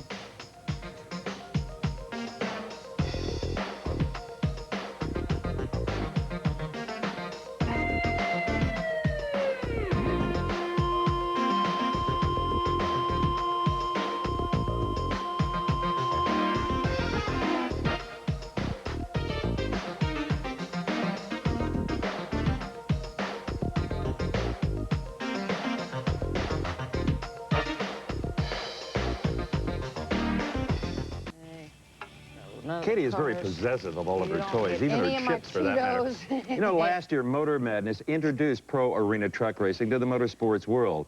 And for those viewers who are not familiar with this series, let me tell you, it's just one big happening party. Oh, no doubt. Drivers and teams from all over the country usually travel to the event in the very same vehicle that they run on the dirt courses. And the champion, well, he's just as colorful as the series and the paint scheme that's on his truck. Joe Brozovich, the 1997 Pro Arena Truck King of the Hill, returns this year to defend his title. The Joliet, Illinois native turfed his way to 7 wins last year in the 20-race schedule, blowing the competition away by 45 points. But like all true champions, Joe's modest, too. There was a lot of other good drivers. I just happened to be the one, right when we first started with the TV, just to have something spectacular. And, you know, I guess I was the picked hero for that year. He went in deep there. He might have lost some time right there. Look at him. Oh, he doubled it. Never seen it done before. The motorcyclist just barely did it. Unbelievable. I still am amazed. Look at the time. Going for it. This guy's ripping. He did it. 25 to 80. Jumpin' Joe reflects upon the 97 season, the good and the ugly. The good one was the Peoria show where I made the double jump. Spent a lot of time pacing that off before the race, and wanted to know if I was going to make it or not. luckily I did. And probably the worst one of the 1987 season was probably the Beaumont, Texas race, where I got hung up in my car in the first turn. I mean, I drove 1,200 miles just to do that. I wasn't happy with myself at all. It's been a long layoff since Joe was crowned King of the Hill in Indianapolis last April. And now that he's coming back this year as defending champ, I mean, you just know the off-season has been, I mean, really a hectic one. I went up to the sand dunes all summer and beat on it, but got done with Indy in 97, pulled up behind the barn, didn't even tarp it. About a week ago, before this Minneapolis race, I started it up, put a coat of wax on her, and here to run her again. Last year, Brozovich dominated the field in claiming the inaugural title, but he can't expect the same in 98 with the expanded field and newer, higher-tech 4x4s. Will the practice in the sand pay off, or will the lack of upgrading cost the defending champ? It's going to be real interesting. A lot of new trucks, new drivers, a lot of fast trucks, and hopefully the old iron I'm driving will prevail.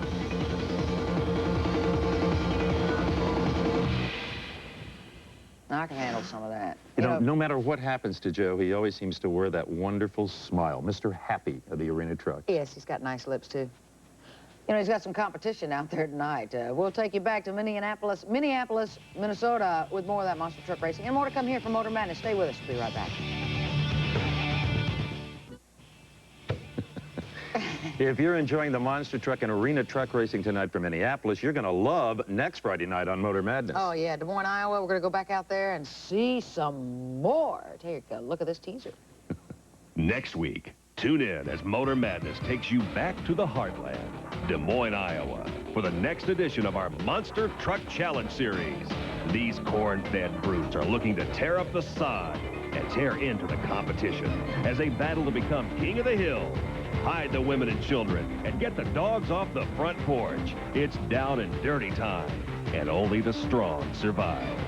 Next week on Motor Madness. I don't care what that announcer says. Don't hide the women and children. Go to Des Moines or watch it here Friday night on Motor Madness. Why would you hide women and children? Or the dogs. You'll be back here, too, you know. I will be. We'll be right back with more action from Minneapolis.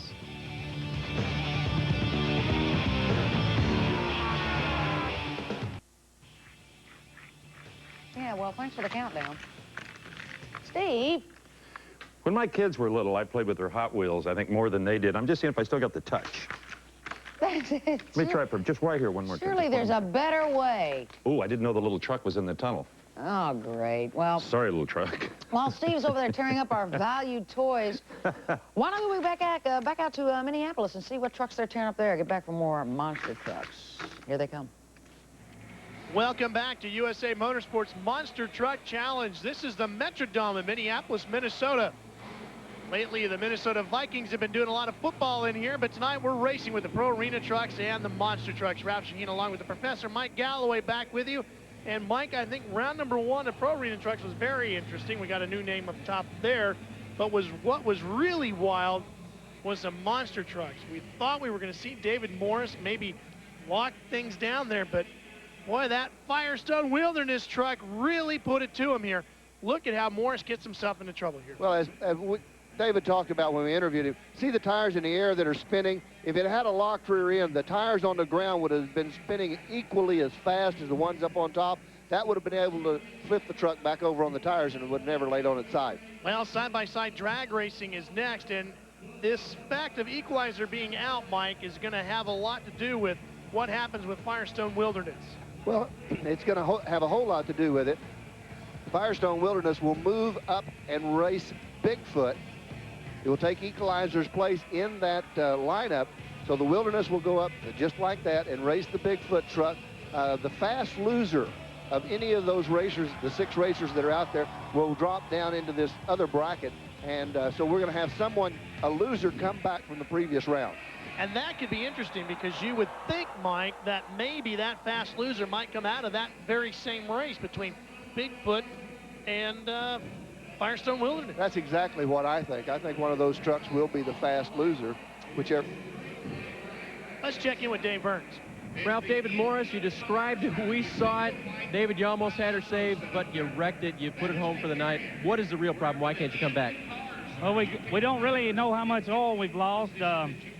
Unfortunately, I got a few other things wrong. I got a shock shaft that's bent. I don't have time to replace it before we go into this round of racing. So I really, you know, I need more time than what I've got to check it out and get it back running. Well, Ralph, it's a long season. Stay tuned for the 97 champ. He'll be back. This is a good opportunity for Bigfoot to make up some points now on Equalizer as far as the chase for the championship. It's also a good opportunity for Firestone Wilderness if he's going to be a player all season to lengthen his lead. I predicted the Firestone Wilderness truck will be a big player all year long. I think you're right. The Virginia Giant, that's the one you're looking at right there. It's going to go up against the Bulldozer. Okay, Ralph, like I didn't know, he's blowing smoke out of the nose. Love that. How do you not like that? The horns are down. Tell me which one you like, just off the top of your head. Okay, I'll go Bulldozer. Wow, look how quick you catch on. Never change. Some things never change.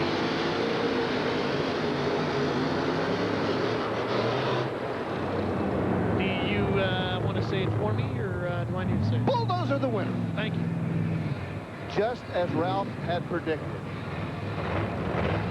Oh, yeah. Skycam and the horns are flying. Great start. In that low area is where they really picked up some ground. The landing was good. You know, two wheels, that's nothing to worry about. We haven't really had an opportunity yet tonight, Mike, to see the full power out of these monster trucks with the tight obstacle course that we have here in Minnesota. But now in the drag race, we're really going to see who has got the meat under the hood. Oh, yeah. Or under the hoof if you're Bulldozer. Split hoof. Here we go.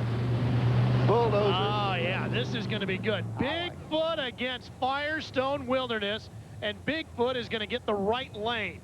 Well, Bigfoot, as we mentioned earlier, put a new Hemi motor, an AR motor, an Allen Roots motor in his truck just a couple of days ago.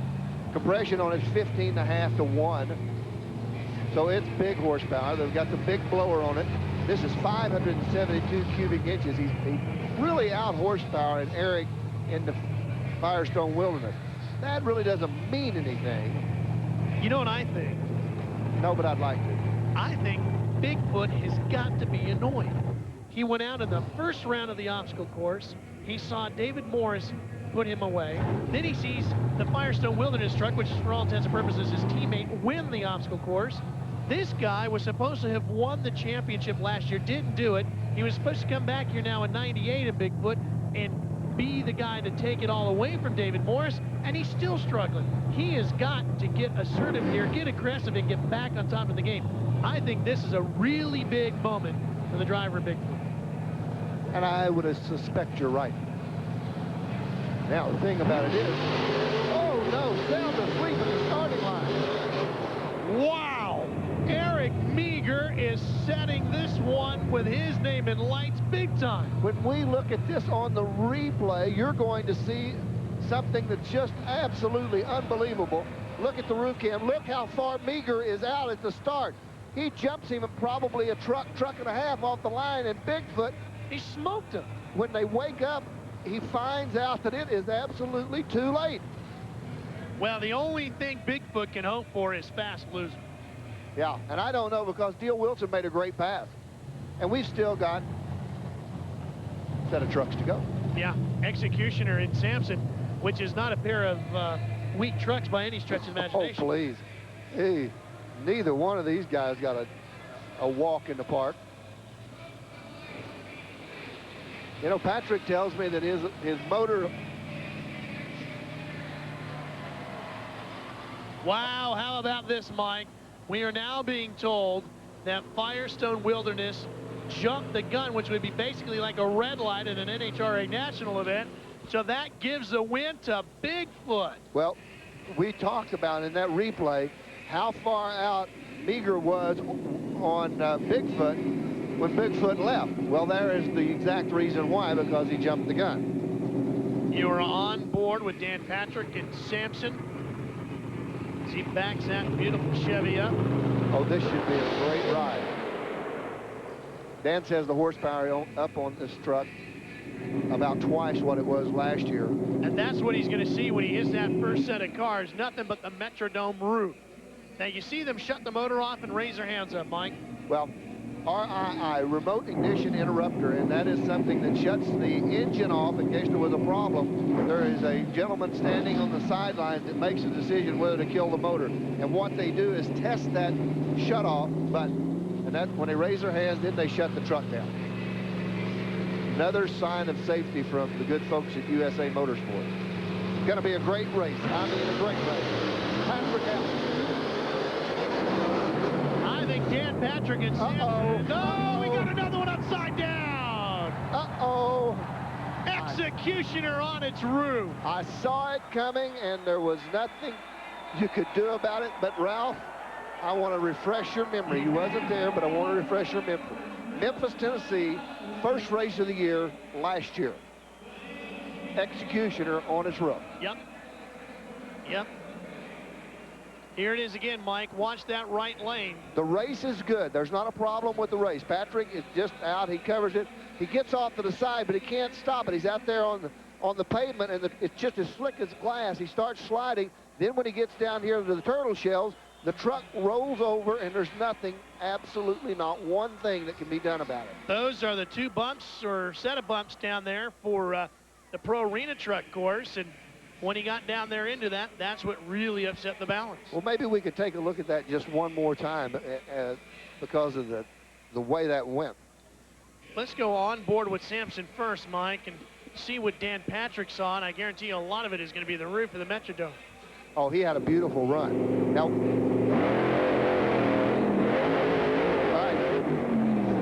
still in. Now he's in second gear, and it's over with.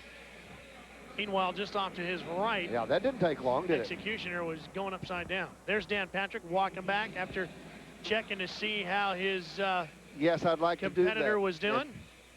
This is going to be great because we're going to take a look one more time at what happened to the Executioner. And I think it'll become very obvious this time around. Now watch when he comes off to the cars. He gets over on this side. There's no dirt over here. And this part of the arena is just becomes, the floor is very slick. Well, there's no way of stopping the truck, and then he hits these bumps right in here, and the truck just lays over on its side. Well, Mark Hall is the driver of the Executioner. He is out of the truck, and he is with Dave Burns. And he's been doing this a lot of years, and flipping is something he doesn't ever want to get used to. Mark, what happened at the end of the course? I don't know. I think we had a good run going, and I don't know. I had a good run going, and then when I come off the landed there, I think I got onto the concrete there a little bit, and then I got into the tough truck course, and that just put me over. Anyway, you were driving it obviously there at the end, but they're pretty tough to save when they're that far over. Yeah, we was working at it, but I don't know. I think it was just carrying too much momentum, and then we got on that concrete and started sliding around. So. All right, a quick exit in the side-by-sides for the Executioner. So Mark Hall is done for the night. Executioner knocked out of the competition. We'll be back with more. Can Firestone Wilderness bounce back? We'll find out when we return to the Metrodome in Minneapolis, Minnesota. USA Motorsports and TNN's Motor Madness getting together once again for Monster Truck Challenge, this time in 1998, and we do it from the Minneapolis, Minnesota Metrodome. Snowmobile racing back at it once again. We are through round number 1 of the Monster Truck drag races. So now it's up to Jones and McCurdy on their snowmobiles. Jim Jones going against Brian McCurdy. Hand on the throttle. Wow, that was a powerful run. And it looks like Jim Jones will get the win there. Watch Jones off the starting line, jumps him about a half of a snowmobile and then pulls to the full length of it at the other end. Did you see the rear end of that machine sliding a little bit to the left? That was great. If I'd have been riding, it'd have been sliding a lot more than a little bit. 3 more pairs to go. There's those big spikes getting ready to get stuck down in the dirt. Look at the size of those things, a good inch and a half. Dude. Well, they look like half-inch bolts, Ralph, that have been put through there with a nut on the end of them, and then they taper the end of the bolt. This should be Heinston and Soma going at it. Oh, and I think Soma's going to get the win here. Yes, jump the green snowmobile, jumped out of the starting line area, but that wasn't enough to carry him to the win. That's Bob Soma. Now there's a difference here in the starting techniques with these two. Look at how Heitzen stands and Soma sits. Well, what he's trying to do is transfer the weight to the back and put all the traction on this back tread. Just didn't work on the big end. Boy, Soma just pulled away. Glenn Hall and Joe Reese, the next pair. Ooh, that's slamming it in the ground. 8. Glenn Hall's on the left. The yellow. Ski-Doo. 800 cc. That's a lot of oomph. Yes, it is. You know, I know how they can plant the back of that a lot better. Just What you wanted? Put lurch on it. Oh, yeah, that is too. Oh! Well, Glenn Hall. No. But he does know what the track's like. Well, I'll tell you what, that is a lot to hang on to when that thing comes rocketing out of there. Oh, I'm sure. I don't know if there's a problem with Reese's machine or what. Looks like it didn't run quite the way it should. And that Arctic Cat didn't go anywhere. And there's the little dolly that'll pick it up and take it home. Well, this is it looks like, actually, it looks like Hall's coming back to do it again. No, now they're waving him off. So I guess they're going to give the win to Hall because Reese's machine didn't make it. So give the victory to Glenn Hall on the Arctic Cat.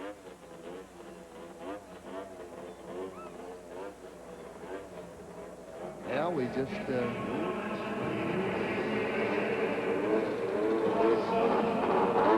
okay. So Jones and Soma now come back out for the final race of the night. Some of the stories that these snowmobile racers can tell you about racing in sub-zero temperature where they pick up a wrench and it's so cold it sticks to your hands. This is the final snowmobile race, I guess, before the break. Guess we might have one more before we're done.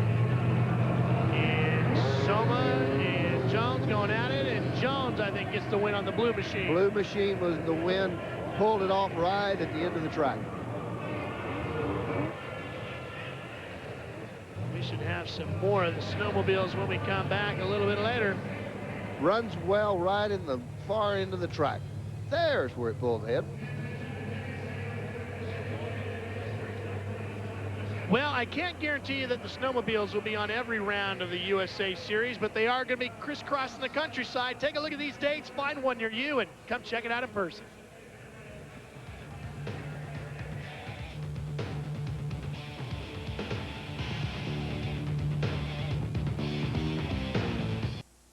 Well, the second and final round of Pro Arena Truck getting set to go. Don Williams stunned him in round number 1, a 27-17. But look at how close the top competition is as you take a look at the top 15 names that are coming back for the second round of Fast 15 competition. One of these 15 will be the winner here tonight. And I think, Mike, that the Hopkins brothers and Joe Brozovich and Mike what is that? But due to time constraint, we couldn't get them all in. We had one entry that we didn't get in, and here he comes across the finish line.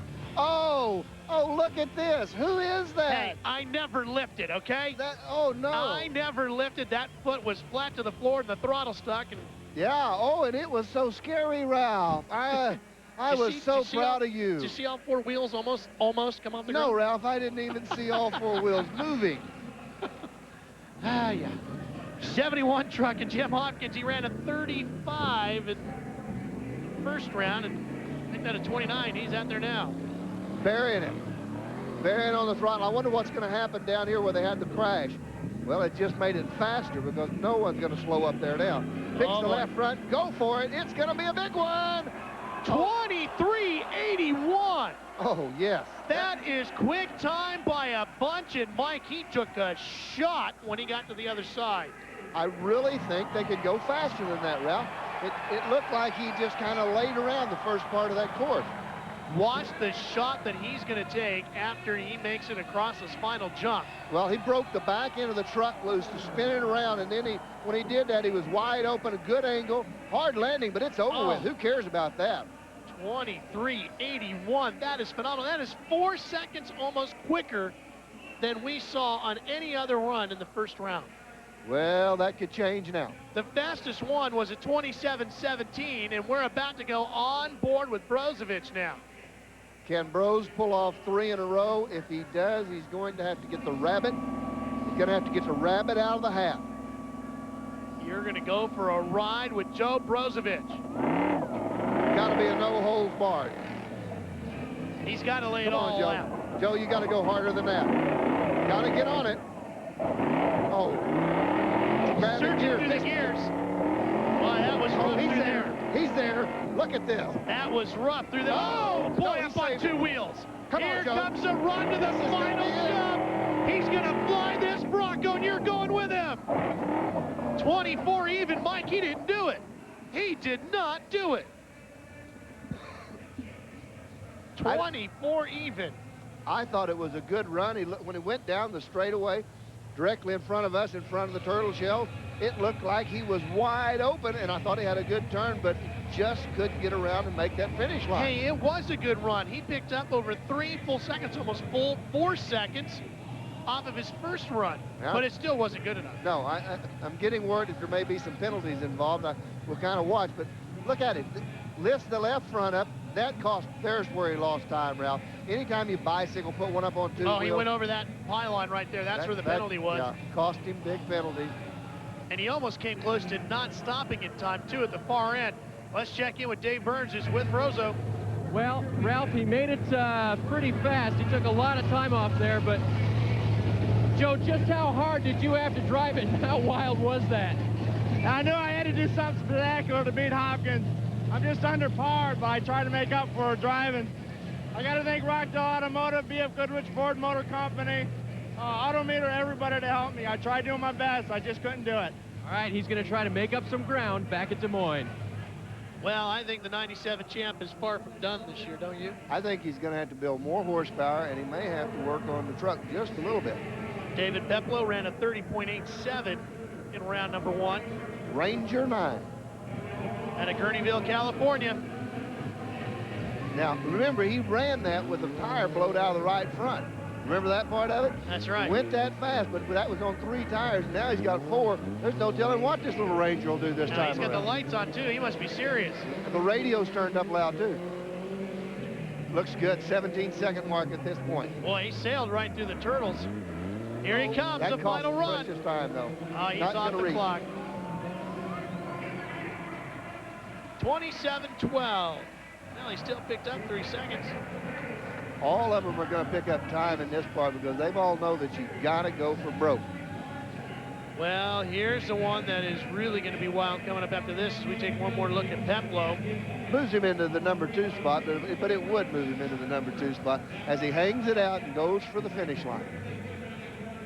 Well, we already saw what Jim Hopkins could do at 23.81. Now it's brother Steve's turn. He ran a 28.18 in the first round. I think he can do it, Ralph. We're going to find out. You know, they've talked about it. You got to keep it on the ground. You got to keep the tires turning. Oh, stood it up there. That hurt us. It's not going to work. And he had that problem earlier where he rode a considerable amount. Now he got through there good. Got through there well, and let's see how he handles this last one. This is important. Need to be off of it. Need to kick the back end out. Go for that finish line. He didn't kick the back end out of that. Uh-oh! Big flyer! Big trouble! My heavens, there's some people that can move very fast down there in that area. Yes, there is. And he would have, I think he'd be penalized for not being able to stop down there, wouldn't he, too? He gets through here real good. Turtle shells. And the way he does that is got the truck, the left side of the truck, completely off of the turtle shells. Now, this is where he needed to kick the back of the truck out. Just wouldn't come around on him. He kicked the back of the truck out. He probably could have got a second off that deal. But when he come across at that angle, the only thing there is wrecked cars. You better hold on when that happens. It gets stopped in plenty of Is that okay? Yeah, it's fine. That puts him in second. All right. Now, here's that little Samurai with 81 cubic inches. Big difference there. That's right. Chuck Over Dunn, the Brown normal Community, 80. Minnesota. Tired. Quite possibly the beefiest Samurai you've ever seen. Well, he's sure showing him the way home right now. Butterfly.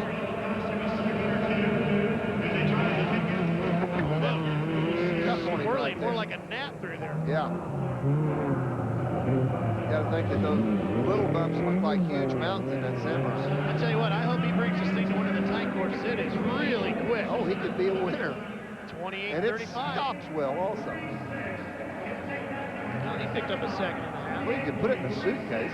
Well, yeah, you know, carry on maybe. Yeah. Put on the overhead. Up above. Good tight turn. Of course, you would have a good tight turn in this, but just not enough horsepower. The 81 cubic inches aren't happening tonight. Boy, if he brings that thing to Des Moines or Peoria, you could be looking at a winner. We'll be looking at a lot more Pro Arena Truck competition when we come back to the Metrodome. Don't you miss it. Well, the Pro Arena Trucks are working their way through round number 2, and Dave Burns has caught up with one of the guys who, not only Dave was he quick in 97, but he seems to be pretty quick here in 98. Yeah, every time we pointed a camera at him last year, Ralph, he just picked up all kinds of speed, but you really picked up speed on the course for your first or your second round. Where did you think you were going to pick it up so fast? I picked it all up over where the whoopie-does are beside the car on the far end of the track where we're parked. It wasn't near as rough as I thought it was going to be. I went to school on the first round. I did drop way back in the first round. It kind of worried me. I made it up the second round, and it feels great. And you know what, Ralph? Don Williams, who was the fastest runner so far, he told me that's where he plans to pick up all his speed in the second round, too. Now, that is going to be a spot to keep an eye on. It's a concoction truck, and Bill McCoy is set to take his second run of the night. Bill is going to get this V6 to work before the year's over, and this may be the night. 4.3 liter V6. Everything looks good, doesn't it? Oh, a lot of sparks, Mike, and a lot of fluid it looked like coming out. Yeah, See he's busted the transfer case, Ralph. He's done. Right there, the transfer case is gone. A lot of liquid. Oh, that cost him. He thought he could run those whoops as hard as anyone else. Look right here, that is coming right down from the transfer case, which comes out of the transmission, back of the transmission, and it converts the power to power of both the front wheels and the back wheel. You can see the sparks as he came through the whoop. Once right in here, you'll see the sparks. Right in this area. Okay, there he goes now. See right there? That's when he ripped the bottom out of the transfer case. Now the oil is pouring out of it as he goes this way, and he knows he's in trouble. You can just see the oil coming by the bottom of it, making piles. It's marking its spot, is what it's doing. You can see him, Bill was looking down. He can feel the power draining out of it, and concoction is done. Not exactly what you'd want on the last run of the night. No. No. Well, let's check in with Dave Burns then. Well, you know what, Ralph? You see all kinds of things around here. Now, this is Dario Urbalejo. Now, Dario works tonight, but you wanted to get this gig here. You asked for this, didn't you? You a big fan? Oh, yes. I'm glad I'm here. I've worked the Dome before, but this is the ultimate for me. I followed TNN all the way through with the monster trucks. I watched it in Arizona. Hello, Guadalupe, Phoenix, Arizona.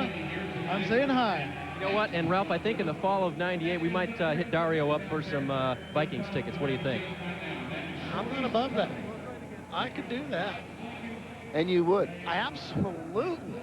Uh-huh. Absolutely. Where I had rather go to the races. I didn't say I would rather go to the races. I just said that if we're here and like the Vikings are playing the next night, I'd, be willing to stick around and go to a game. Oh, sure, Ralph. Sometimes you worry me a lot. Jeff Wendt in the 11. 28.96 on his first run as we pull Bill McCoy off. He ran at 29.45, did McCoy in his first run. This is a good running truck. Well, this is the one we showed you the video of going upside down at Beaumont, Texas. Yeah, you know you're in trouble when the oil pan is up on a Pro Arena truck. Not a good move. Here we go. You You thought a lot about that, didn't you? I didn't. And you didn't. All right, let's see if he can handle the whoops like everyone else has. The heavier vehicles are getting around the whoops well. He's really on and off the throttle too much, isn't he? He lost a lot of time when he came off that set of cars just a moment ago, and he backs out of it right there. You can't back. You got to just go hammer down all the way. But if you've been upside down as many times as this guy, you wouldn't want to do anything like that. Hello, here's the cars. 27.49. He picks up a second and a half. I kind of like the landing with the cars. Adds a little extra to it. For 6th place, he backs out of the throttle. You need to kick the back end out a long ways. Picks the left front up. But the back end has to come around much like you would in a sprint car in our series. Get the back end of it around and drive it home. And I don't think he was fully into the throttle on that run to the checker there. It sounded like this is about 3/4 of the way. You really need to be foot to the floor going for it like Rory Fisher's going to do here. Truck number 13 at 29.21 in round number 1 for the Moline, Illinois driver. Now you want to be real comfortable. You want both feet flat on the floor. Don't touch the brakes, just give it to gas. Ooh. It hurts when you nose over like that. Now he's going to try to go over the whoop fine style, but they're a lot lighter and they get to flopping around a little bit. You just can't keep it down. Now here's a guy that'll spin the back of it around. Gives you to try, just not enough horsepower to really kick it over there, but he puts it across at a 28.12. When he barred this truck the first time, there wasn't a scratch anywhere. Went out and turned it over first race. Well, the guy he borrowed from it this time said, please don't roll it again. He so far did a pretty good job of keeping it upright. He did pick up the second on the second run, but look at the front end just diving down on it. Can't go fast with the nose in the dirt. But it's 8th place. Now you watch that front end go right back down again as he goes over the big jump. And the big one. The Dukes of Hazzard jump. Now Rick Witt came out with this big Jeep.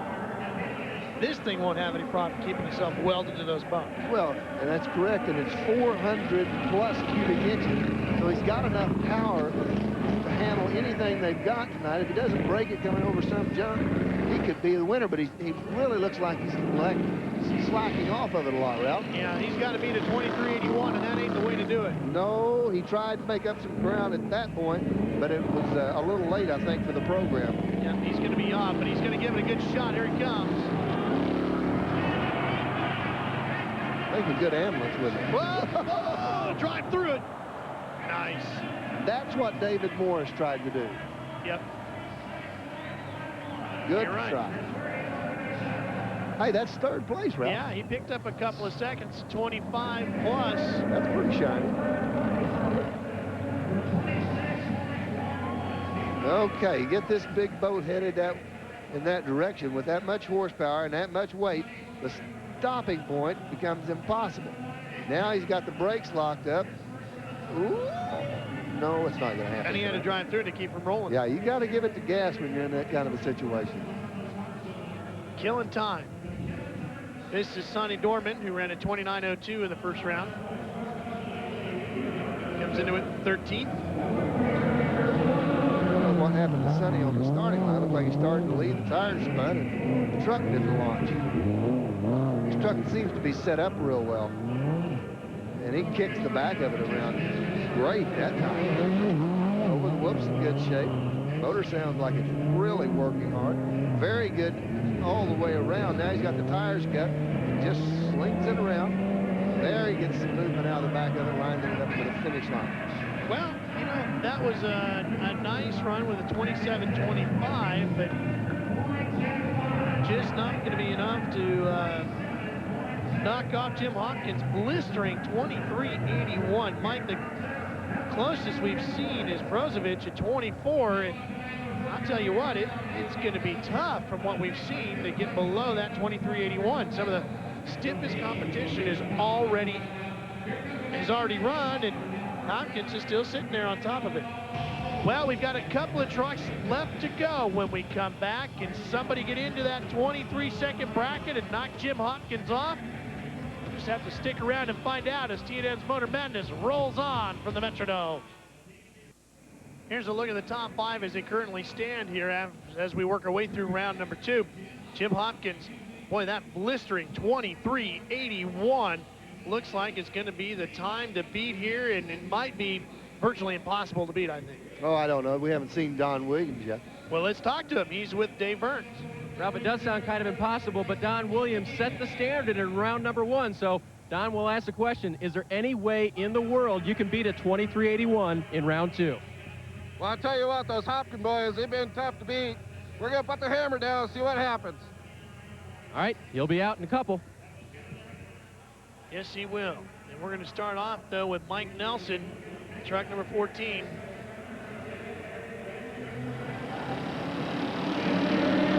Still not running four-wheel drive. I think they intended to. They lost a tire evidently on the right front. They put a range. Oh! Never mind. My, that's a shot. It's a large shot. I like the wave at the window.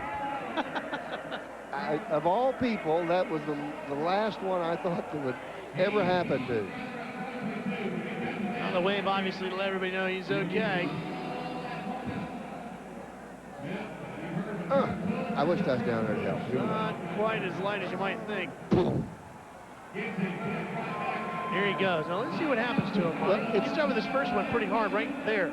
Yeah, the suspension's working, but right in here. Now what's going to happen? He's going to nosedive when he comes down, lands right in this area, and loses this tire. I see that now. When that happens,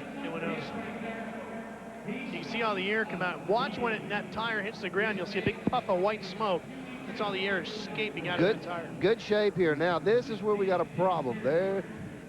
All right, we're all right. One more time over this jump. This is where we're going to get in trouble. Watch right in here. That's it. And it buries into the ground. It sticks. It won't roll. And when that happens, the truck is going over on its side. And you got lost both two flat tires down there, Dave. Yeah, we're standing on the good side of the truck, Ralph, and Mike Nelson has a smile on his face. Mike, I've never done that before. What does that feel like? I really don't know. I might tell you tomorrow, though. No, I don't know what actually happened, what I did wrong, but it just come around, and all of a sudden there it was. So I really don't know. Now, we've been talking a lot about this truck tonight. Did you change anything this year from last on this truck? I tried changing the spring ratios a little bit, but it just hasn't worked. So I don't know what I have to do. He'll give it a try at Des Moines, guys. Well, the 1998 season is beginning right here in the Metrodome, and the 1998 season is going to finish right here in the Metrodome as well. We'll be back here just after Thanksgiving 1998 to finish this thing off. Oh, that'll be great. That'll be great because they're going to accumulate points all year long. The best of the best are going to come back and race in the Metrodome into this year. I'm telling you, I'm looking forward to it. I'm geared. I'm ready to go. I'd say his spring ratio not working is definitely an understatement. Well, it is going to be a full season of racing with the Pro Arena trucks and monster trucks, but don't forget, if you want some more to get you through the long weeks while you're waiting for the next weekend's worth of racing, pick up a copy of Monster Trucks and Pros and Thunder and Lightning of Arena Racing. It's just $15.99 plus $4 shipping and handling. Call that 1-800 number or write to the guys at Monster Trucks, P.O. Box 22499 in Kansas City, Missouri, 64112-0499. Give us about 4 weeks for Mike to get one of those Velvet Professor posters signed for you and sealed and stuffed into the box. If you ever get them made, shipped off to you. There's Joe. They've got the jack over working on it. Mike Nelson talking to the crowd. On the hook. And this is one of the ones we were waiting for, Mike. This is Don Williams. 27-17 was awfully strong in round number 1, and everybody's kind of looking at him as maybe the last real good shot at Hopkins. The truck didn't lead very hard. It didn't leave the starting line very hard, but the momentum is working for it now. I think this is going to see a lot of speed in this area. Boy, he shifted right through there. He shifted the truck, and when he did, it just like it exploded off of there. He can do it. Oh, boy, he's flying. Here he comes. Got a little wide on that corner. Let's see. Oh, no. Just shy, 24.80. I really think that truck has got one of those 23-second runs in it. Now we're hearing that maybe he had a stake out there too. That would be too bad. That 2480 would be a good time. Let's see. Here he comes. All right, it's still with.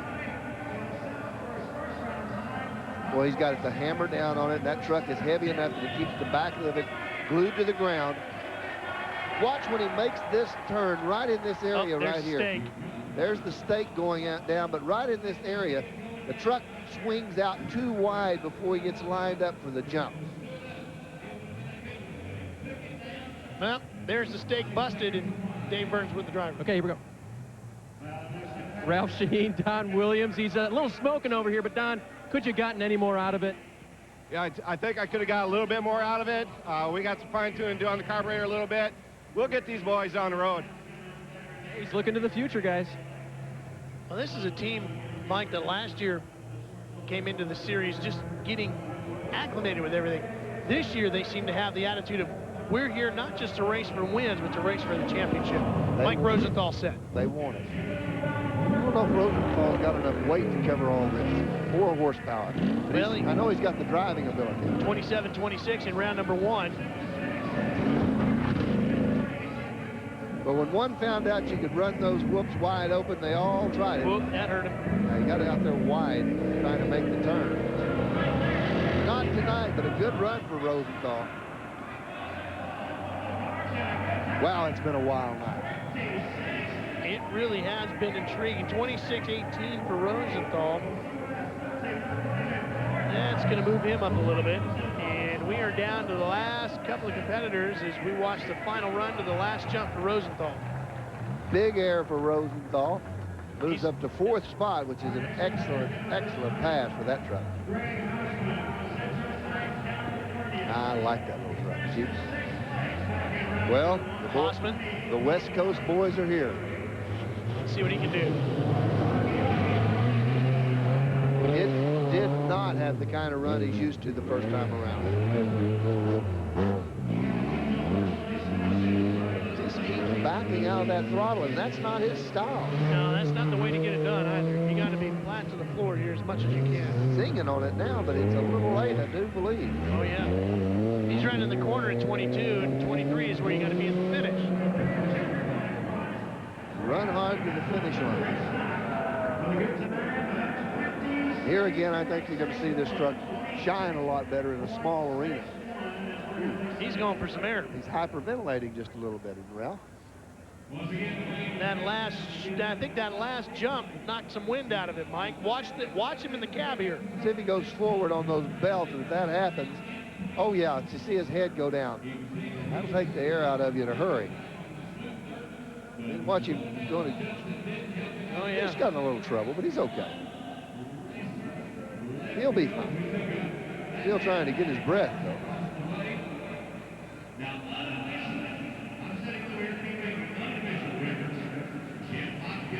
So Hosman now stuck up on the cars. We're going to need a tow truck to get him out of there.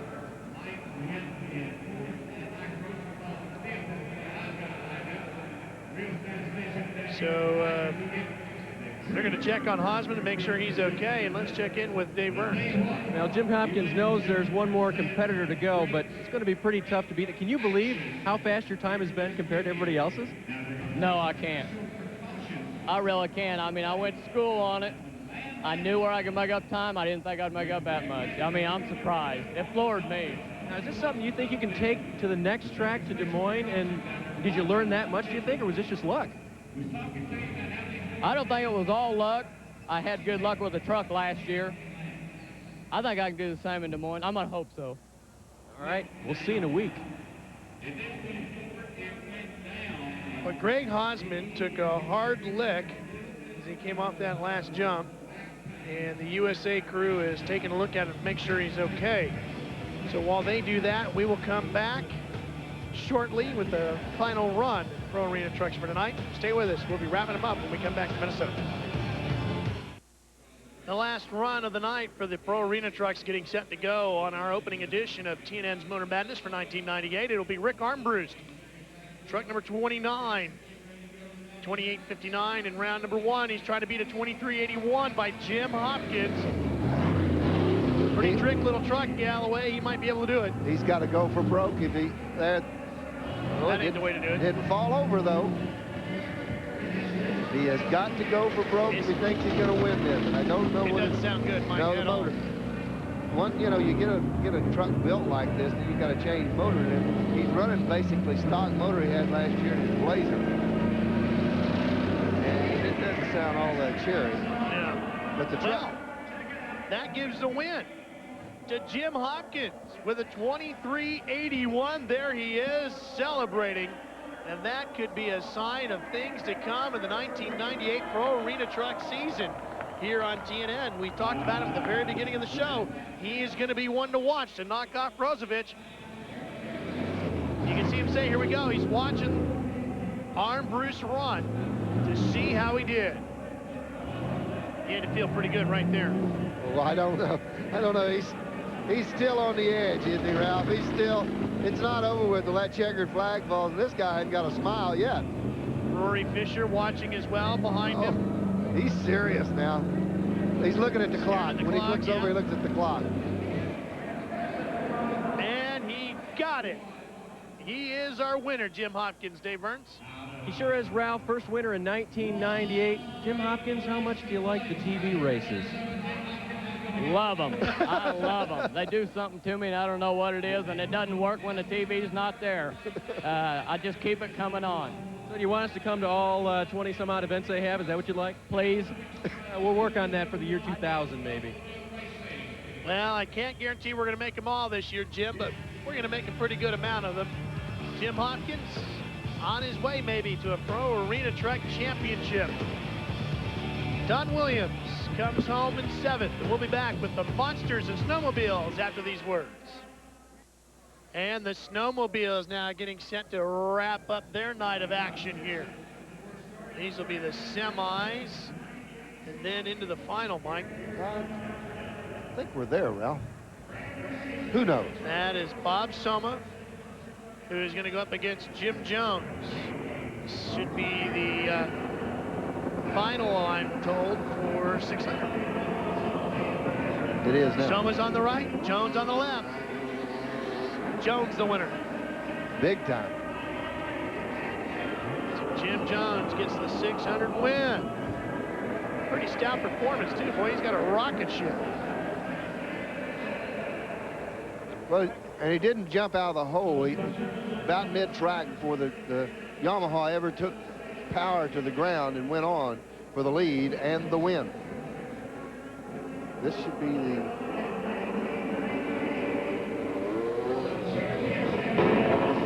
Okay, now, would this be top eliminator? Would this be the 600 racing the 800? I'm thinking that's quite possibly what we're looking at here. 600 racing. We apologize, folks, but the gang in the Snowmobile group that is organizing this deal has been a little slow in passing information upstairs to Mike and I, so we're kind of guessing as you are as to what we're seeing. So now this is Jones versus Hall for the final for the 800, and the 800 is going to put away that 600 pretty easy. In a heartbeat. In a heartbeat. So Hall gets the win there. So there you go. So the Arctic Cat with the 800, just too much horsepower. 200 cc's more just won't work. But he gave it a good shot, a great try. Sure did.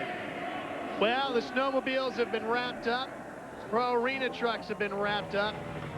But we got some more high-flying and monster truck drag racing coming your way as we come back to snow-ridden Minneapolis right after this. There's Bigfoot getting set to go in this side-by-side drag race. He's going to go up against Bulldozer. And, Mike, I know you give me a hard time about picking on him. As you folks take a look at the graphic here for the brackets, I'm going to point out to you, Mike, that in Kansas City last year and in Denver, Bulldozer went up against Bigfoot in the finals and beat him both times. I know, Ralph, you just shoved the paper in my face and made me look at that. By the way, Executioner will be the fast loser. He'll come back to battle up against Samson. And Samson was a drag race winner as well in '97. He won early in the year at Des Moines, so he's a good drag racer. Ralph, this is no bull. Tonight's not the night. Getting in close to the finals of the side-by-side. Bulldozer on your right, Bigfoot on the left.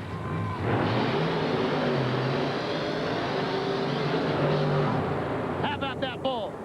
Hold on. Ralph, this is no bull. Bulldozer won. It's a bull night. Oh, baby. And that's no baloney. Now he's got to do is blow some smoke for me. Oh, please, Ralph. Come on, blow some smoke. Come on, Ralph. Lighten up just a little bit. Oh, yeah, just go right over the barrier. Yeah, I broke out of the pasture. Here's an ISO on the Bulldozer. Let's see how he did it.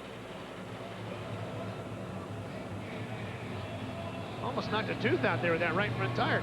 And Mike, that is not a truck with the most horsepower either. No, Dan Runte told me earlier in the day that the truck with the combination of motor in it would either be ultimately fast or just wouldn't run at all. And it wasn't ultimately fast. But the Bulldozer was, Ralph. So Samson now goes up against the fast loser, which is Executioner. And Dave Burns, what's the story on Executioner? I wasn't sure we were going to see him again. That's right, Ralph. We thought he was done for the night, but I just talked to Tim Hall, who is a crew chief and brother of Mark Hall, who's driving tonight. And he said they had no real damage to the truck. They fired it up. It turned over okay, but they did say this. They're not going to run it quite as hard as they normally would because of the rollover. They're hoping Dan Patrick makes a mistake. I would go with that theory in the obstacle course, Mike. But I think here on the side-by-side, you pretty much got to let it all hang out, and I don't foresee Dan Patrick making a mistake, do you? I don't think so this evening. Now, I understand that they don't really have much of a choice because they don't know, really, if they have damaged that Executioner truck until they get it home and take a look at it. Well, you do want to play it safe. It's a long season. Still going to get points for coming back and going to another round. That's right. It'll put them finishing a little higher this evening, which will help when the year-on battle. And he left.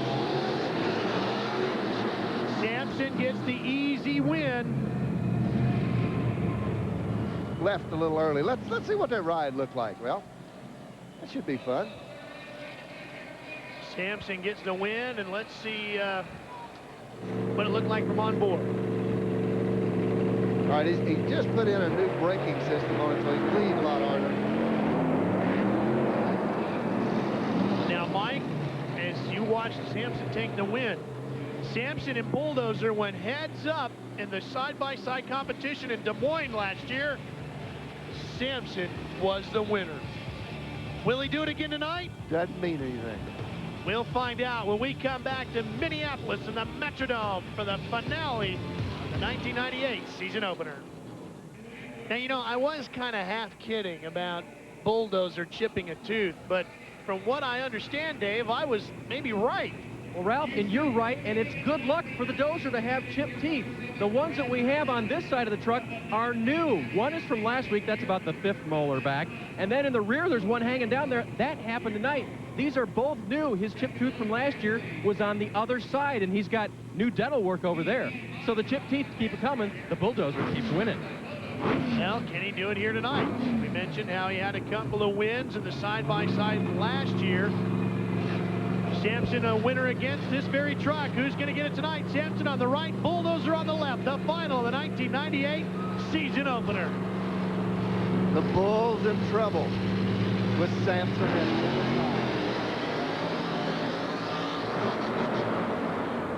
Samson is the winner here at the Metrodome in Minneapolis in the side-by-side competition. Well, he said he'd up the horsepower about 50%, and he showed it on that pass tonight, Ralph. Now, Mike, he's had a pretty good night as we take a look at the roof cam. He got all the way into the semis of the obstacle course, and he is the winner of the side-by-side competition. That is really going to set him up nicely to march towards a championship. Truck launches well, picks the front end up, and it is just beautiful pass. It's a great way to debut the new paint scheme on the Samson truck as you go with it. Dan Patrick flying into victory here tonight. Doesn't take long, does it? No, it doesn't. And a great job by Dan Patrick and the entire Samson team as they pick up a win here tonight in the monster truck side by side and as a semi-finalist in the obstacle course. Well, we're not done here at the Metrodome just yet. We got to come back and talk to Dan Patrick, the driver of Samson, find out how he put away Bulldozer and picked up the win here tonight. Stay with us. We'll be wrapping things up when we come back to the Metrodome. TNN Motor Madness and USA Motorsports Monster Truck Challenge, the season opener, having just been completed here tonight in the Metrodome. And it's been a great night of racing here too, Mike. Oh, outstanding and exciting. Couldn't get any more exciting than this, Ralph. I think it's best with that. Well, let's check in with Dave Burns downstairs, who's standing by with the winner of our monster truck side-by-side racing event, Dan Patrick, the driver of Samson. And Ralph, it did not come easy for Dan Patrick. He had a hole in his tire earlier. He had to plug that. Then when he sat at the line for the last round, he knew he was going to blow a $1,200 rear end. But I guess ego and pride and points came into play, Dan. You ran it hard. Well, this is a tough place to race. You can't take anything for granted. And when we're trying to accrue points for the end of the year, every round counts. So I knew I might have to sacrifice. It hasn't been an easy night, but we got through it. All right, Dan Patrick, your first monster truck winner in '97. Yeah, he puts away Guy Wood and the driver of Bulldozer to take the side-by-side portion of the night. Here is a look at the monster truck point standings now.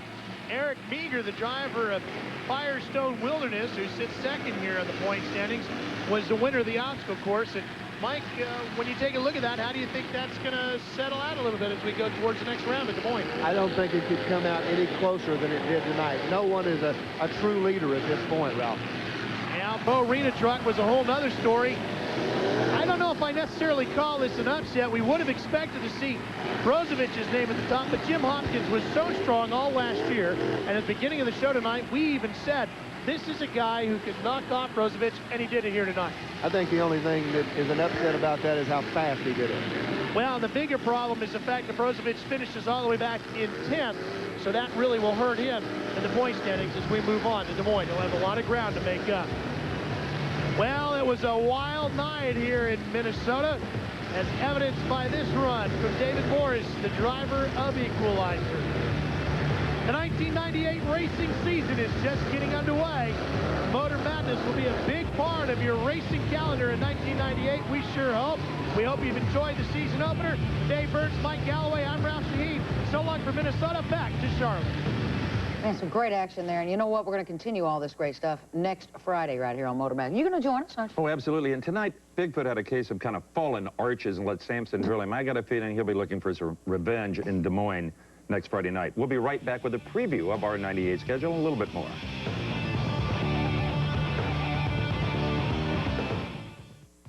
Next week, tune in as Motor Madness takes you back to the heartland, Des Moines, Iowa, for the next edition of our Monster Truck Challenge Series.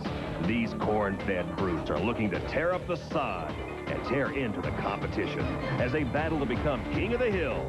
Hide the women and children and get the dogs off the front porch. It's down and dirty time, and only the strong survive.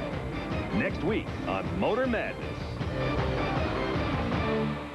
Who's he kidding? Women and children love that stuff. The monster trucks, we'll join them from Des Moines, Iowa. All the folks that didn't get to win this week, perhaps they'll be going for it even more for next week. So join us here on Motor Madness. And here's just a preview of what you'll be seeing in 98. Pretty cool video.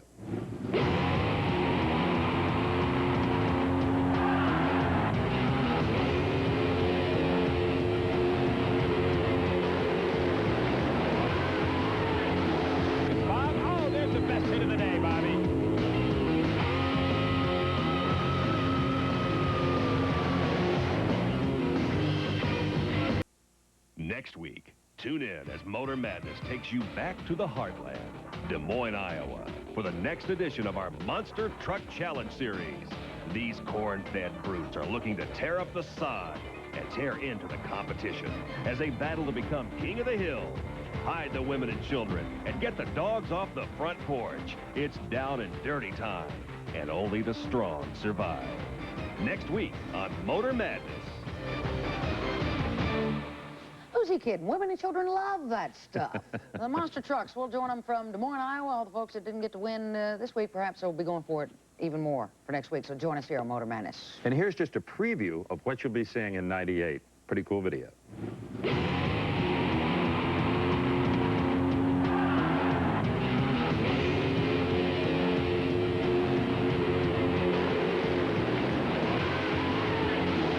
Bob, oh, there's the best hit of the day, Bobby.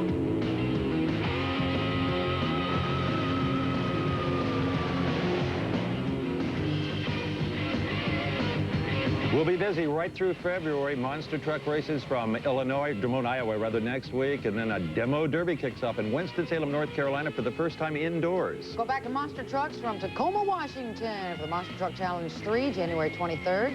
Then on the 30th, it's demo derby again from Orlando, Florida. Yeah, starting off February with more monster trucks. Some of our most popular sports will be in Indianapolis, Indiana for the big one there. And demo derby again, this time, the first time, from the Keystone State of Pennsylvania. Then we move into the World of Outlaws, which is going to be the most fabulous season I think they have ever had. More parity than ever in the Pennzoil World of Outlaws. And we'll be there from Las Vegas, February 27th. And you know, the really cool thing about the first time that you host this show, they're so generous around here, is that you get just lovely parting gifts. Wait a minute. Nobody. This is so neat. I don't think you're supposed to take that. I think Well, that's Rusty part Wallace of the said I could have here. it. No, Rusty Wallace didn't say Well, one of his brothers said I could have I don't think. What's inside? What have you stuffed in there? Mike Wallace said I could No, have Steve. You want to come back next week or not? it. See y'all. I'll be back. Motor Madness, brought to you by LA West Luxury Vans, the world's ultimate sport utility vehicle. LA West Luxury Vans, available at select Ford dealerships nationwide. Call us at 800-786-VANS. Race fans, you make the call. New LCI residential long-distance customers receive 30 minutes of free domestic calling and the World Card Plus calling card featuring participating drivers. Don't delay. Call now, 1-888-TEAM-LCI. Drivers, race teams, and race fans, the 1998 Team Simpson Racing Catalog is now available. For more information, call 1-800-71-RACIN or visit the Simpson website at simpsonraceproducts.com and join Team Simpson today.